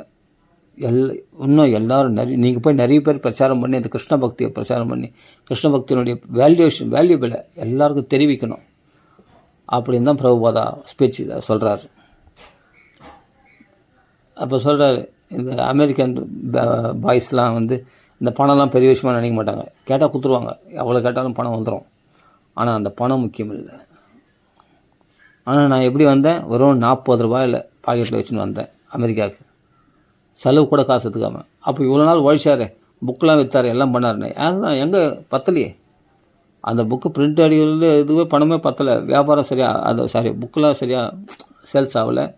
அதே சமயத்தில் அந்த பிரிண்டருக்கே கடன் கொடுக்கணும் அப்படின்றப்பட்ட நிலையில் தான் இருந்தார் அவர். அப்போ அவருக்கு பத்தலை, மேலே மேலே புக்கு அடிக்கிறதுலாம் பணம் பத்தலை அவருக்கு. அந்தளவுக்கு சேல்ஸும் ஆகலை புக்கு. ஏதோ கொஞ்சம் விற்று அந்த பணத்தை வச்சு ரன் பண்ணார். அப்போ இந்த வாழ்க்கைலாம் எது வரைக்கும்னா அந்த அமெரிக்கா போகிற வரைக்கும், அந்த குருநாதருடைய கட்டளை கடைப்பிடிக்கிற வரைக்கும், பகவான் உனக்கு என்ன எடுத்து வச்சுருக்கானோ அதை பெறுவதற்கு நீ துணிஞ்சு உன்னை தியாகம் பண்ணுற வரைக்கும். அது தியாகம் பண்ணி துணிஞ்சு அந்த ஜலத்துதா கப்பலில் போன உடனே அவருக்கு ஹார்ட் அட்டாக்லாம் வந்துடுச்சு. அப்போ நம்மளுக்கு அபச குணம் வருதே, அவர் தான் நம்மளுக்கு இல்லை வேண்டாம் நான் இந்தியாவுக்கே போயிடுறேன் அப்படின்னு சொன்னாரா? இல்லை, ஹார்ட் அட்டாக் வந்துடுச்சு, பரவாயில்ல. ஆனால் பகவான் நமக்கு என்னமோ எடுத்து வச்சுருக்கான். பகவான் என்ன பண்ணால் தடையை கொடுத்து கவலைப்படாது அப்படின்ட்டு பகவானுக்கு காட்சி கொடுத்தாரு. ஜலத்துதா கப்பல்லே காட்சி கொடுத்து அவருக்கு அனுகிரகம் பண்ணார் பிரபுபாதாவுக்கு. அவ்வளோமா பார்த்தா அவருக்கு பகவான் ஆறுதல் பண்ணதை தெரிஞ்சிச்சு அவருக்கு. அப்புறம் ஜலத்துதா கப்பல்லே 40 நாள் பயணம். அங்கேயே ஜென்மாஷ்டமி கொண்டாடினார். நடுவில் ஜென்மாஷ்டமி கொண்டாடி அந்த கப்பல் கேப்டன்லாம் பிரசாதம் கொடுத்து எல்லாம் பண்ணி அவ்வளோ போய் நல்லபடியாக சேர்ந்தார். சேர்ந்துட்டு அந்த அமெரிக்காவில் இடது பக்கம் போகிறதா வலது பக்கம் போகிறதா கூட தெரியாது அவருக்கு. அங்கே போய் அவருக்கு யார் உதவி பண்ணாங்கன்னா பகவான் தான் உதவி. சில கஷ்டங்களை அனுபவித்தார். அது பிறகு படிப்படியாக அவருக்கு வளர்ச்சி தான். அப்போ ஃபாஸ்ட்டாக நிறைய பக்தர்கள் உருவாகிறாங்க, நிறைய பக்தர்கள் சேர்றாங்க, நிறைய பேர் ஹரே கிருஷ்ணா சொல்கிறாங்க, நிறைய பேர் கிருஷ்ண பக்தி, நிறைய பேர் பாகவத் இதெல்லாம் படிக்கிறாங்க, அவங்க ஸ்பீச்சிங் பண்ணுறாங்க. அவங்களாம் சிக வச்சுன்னு கண்டி மலை வச்சுன்னு அப்படி எல்லாம் தூய பக்தர்கள் நிறைய பேர் மாறுறாங்க. இதுதான் பகவானுடைய ஏற்பாடு. இது வயசான காலத்தில் ஈச்சரில் படுத்து நிற்கிற இந்த காலத்தில் சாதிக்க வேண்டிய விஷயமா இது இல்லை. பகவான்கள் ஒன்று அர்ப்பணம் பண்ணல, அது பகவான் உனக்கு எடுத்து வச்சிருக்கிறது. ஏற்கனவே எல்லாம் ரெடி பண்ணி வச்சுட்டான். நம்ம போய் அப்படியே பெற்றுக்கொள்ள வேண்டியது தான். பிரபுபாத போய் பெற்றுக்கொண்டார், அவள் தான். இவ்வளோ சிஷ்யரில் அப்படியே லட்ரட்டாக இந்த சொத்துக்களை பக்தரில் அகிஞ்சன வித்தாய இந்த பற்றற்ற பக்தரில் சொத்தாக கொண்ட பகவான் இந்த பக்தரில் சொத்தாக பகவான் சேர்த்து கொண்டார் பிரபுபாதா மூலமாக. புரியுதுங்களா? அதான் சொல்கிறார், அர்ஜுனங்களை சொல்கிறார் கிருஷ்ணர், நான் ஏற்கனவே யுத்தத்தில் உனக்கு தான் ஜெயம். அர்ஜுனா, நீ அந்த புகழையை மட்டும் அடைஞ்சிக்கோ. நிமித்த மாத்திரன்னு ஒரு சும்மா நிமித்தமாக சண்டை போடு. நீ சும்மா அம்பாடிச்சா கூட அவன் செத்து போடுவான். ஆனால் நீ 1000 அம்பு உமால் பொழிஞ்சா கூட உமால் ஒரு அம்பு கூட படாது. நாகாஸ்திரத்துலையும் உன்னை காப்பாற்றிடுவேன், எல்லாத்துலேயும் உன்னை காப்பாற்றிடுவேன். நாராயணாஸ்திரமே போட்டால் கூட காப்பாற்றிடுவேன். பிரம்மாஸ்திரம் வந்தால் கூட உன்னை காப்பாற்றிடுவேன். ஆனால் நீ ஒரு சின்ன அஸ்திரம் போட்டால் கூட பட்டுன்னு செத்து போடுவான். ஏன்னா அந்தளவுக்கு நான் ஏற்கனவே இவ்வளோலாம் வதம் பண்ணியாச்சு இந்த போர்க்காலத்தில். அர்ஜுனா, நீ நிமித்த மாத்திரம் சண்டை, உனக்கு எல்லாம் எடுத்து வச்சாச்சு. இந்த ராஜ்யம் உனக்கு தான், இந்திரபஸ்தம் உனக்கு தான், அஸ்திரபுரம் உனக்கு தான், எல்லாம் உங்களுக்கு தான். சக்கரவர்த்தி சாம்ராஜ்யம் எல்லாம் ஏற்பாடு பண்ணியாச்சு. நான் சும்மா ஒரு விளையாட்டுக்கு சண்டை போடு, உனக்கு வெற்றி உனக்கு தான். நீ விஜயன் ஆகிடுவேன். நீ புகழாஜ்யம் போ. அர்ஜுனன் ஜெயிச்சிட்டான், அர்ஜுனன் கர்ணனை கொண்டுட்டான், அர்ஜுனன் பீஷ்மரை வதம் பண்ணிட்டான், அர்ஜுனன் எல்லாரையும் துரோணாச்சாரி எல்லாரையும் வதம் பண்ணிட்டான். அந்த புகழை நீ அஞ்சும் போ. செல்வ செழிப்பு ராஜ்யத்தையும் நீ அனுபவிச்சுக்கோ. நான் பண்ணுறேன் உனக்கு எல்லாமே. ஏன்னா கிருஷ்ணன் சொல்கிறத கேட்காத வரைக்கும் தான் அழுக்கள். அர்ஜுனன் விஷாத யோகம், அர்ஜுனன் புலம்பலாம். கிருஷ்ணன் கேட்க ஆரம்பிச்சிட்டான்னா அது பிறகு தியாகம் பண்ணான்னா அதுக்கு எல்லாமே வெற்றி அவனுக்கு தான், அர்ஜுனுக்கு. ஏற்கனவே நான் ரெடி பண்ணி வச்சிட்டேன். நீ சும்மா ஒரு பொம்மை மாதிரி இந்த சண்டை போட்டு போதும், அவ்வளோதான். இது தான் பகவான் நமக்கு பண்ணுறது. கிருஷ்ணத்தில் வந்தால் என்ன கிடைக்கணும்னா உனக்கு என்ன கிடைக்காது. இப்போ மட்டும் உனக்கு என்ன கிடைச்சிக்குது? நான் உத்தியோகம் பார்க்குறேன், கஷ்டப்படுறது மாதிரி நீ என்ன சந்தோஷமாக இருக்கிற? சரி, வேலைக்கு போனோம், கண்டிப்பாக குடும்பத்தை காப்பாற்றணும், ஓகே, நான் அது இல்லைன்னு சொல்ல இல்லையே. ஆனால் கிருஷ்ணனிடத்தில் உன் வாழ்க்கை அர்ப்பணித்து பக்தர்களை பாரு எப்படி இருக்காங்க. அதுக்காக கிருஷ்ண பக்தி ஏன் வர்ற? கிருஷ்ண பக்தி விடக்கூடாது. இந்த பக்கத்தில் பார்த்தா பக்தி இல்லாத ஒரு குடும்பம், தினமும் சண்டை சச்சரவு, பக்கத்தில் ஒரு குடும்பம், போராட்டம். கிருஷ்ணன் இல்லாத இடத்துல நிம்மதி இருக்காது. எத்திர யோகேஸ்வர கிருஷ்ணா எத்திர பார்த்த தனுத்தரஹ தத்ர ஸ்ரீர் விஜயோ போதே திருவா நீதிர் மதிர் மமஹ. கிருஷ்ண பாகவத பாராயணம் பண்ணணும், அந்த இடத்துல பகவத்கீதை பாராயணம் பண்ணணும், பகவன் நாமா சொல்லணும், அந்த இடத்துல பகவானுக்கு பூஜைகள் பண்ணணும். அந்த இடத்துல தான் நிம்மதினா லக்ஷ்மி தங்குவா. அங்கே தான் சந்தோஷம் இருக்கும், ஸ்ரீ இருப்பா, நீதி இருக்கும், தர்மம் இருக்கும், அந்த இடத்துல பொறுமை இருக்கும், அந்த இடத்துல சாந்தி இருக்கும். புரியுதுங்களா? எத்திர யோகேஸ்வர கிருஷ்ணா எத்திர பார்த்த தனுத்திரக தத்திர ஸ்ரீர் விஜயோ பூதித்துவா. அந்த இடத்துல அவர்களுடைய தொட்ட காரியம்லாம் தொடங்கும், வெற்றி அடையும் எல்லாமே. விஜய ஸ்ரீர் விஜயோ பூதித்ருவா நீதிர் மதிமமா அப்படின்ட்டு. சரி, ஓகே, பூர்த்தி பண்ணிப்போம். ராம ராம ராம ராம ராம ராம ராம. மங்களம் எல்லாம் மங்களம். சிவதம் தான் வாழ்க்கையே. சந்தோஷமாக இருக்கும். நம்ம அர்ப்பணம் பண்ணாததுனால தான் நாம் இன்றைக்கி இந்த நரக வாழ்க்கை அழுதுட்டு இருக்கோம், கஷ்டப்படுவோம். சரி, ராம ராம ராம ராம ராம. ஸ்ரீ ராமராம் சிங் ஜெய், ஆஞ்சநேய சுவாமிக்கு ஜெய். சகல சாதமணிக்கு ஜெய், ஸ்ரீமத் பாகவத பகவான் கி ஜெய், சகல சாதமணிக்கு ஜெய். ராம ராம ராம ராம. நம்மளை பாதுகாத்ததை விட நம்மளை பகவான் பல மடங்கு நல்லா பாதுகாப்போம் அப்படின்னு புரிஞ்சுக்கணும். ராம ராம ராம ராம ராம ராம. நான் சேஃப்டி தேடிக்கிறேன் நம்ம துன்பம் தான் அனுபவிக்கிறோம். நம்மளை விட நம்ம சேஃப்டியை பகவான் நல்லா பார்த்து செய்வோம். அதான் உண்மை. இதான் நம்ம சரித்திரங்களை பாகவத்தில் பார்க்குறோம். ராம ராம ராம ராம. ஸ்ரீராம சிங்கத்துக்கு ஜெய், ஆஞ்சநேய சுவாமிக்கு ஜெய், ஸ்ரீமத் பாகவத பகவான் கி ஜெய், சகல சாதமணிக்கு ஜெய். ராம ராம ராம ராம ராம ராம ராம ராம ராம ராம ராம. ஆஞ்சநேய சுவாமிக்கு ஜெய். ராம ராம.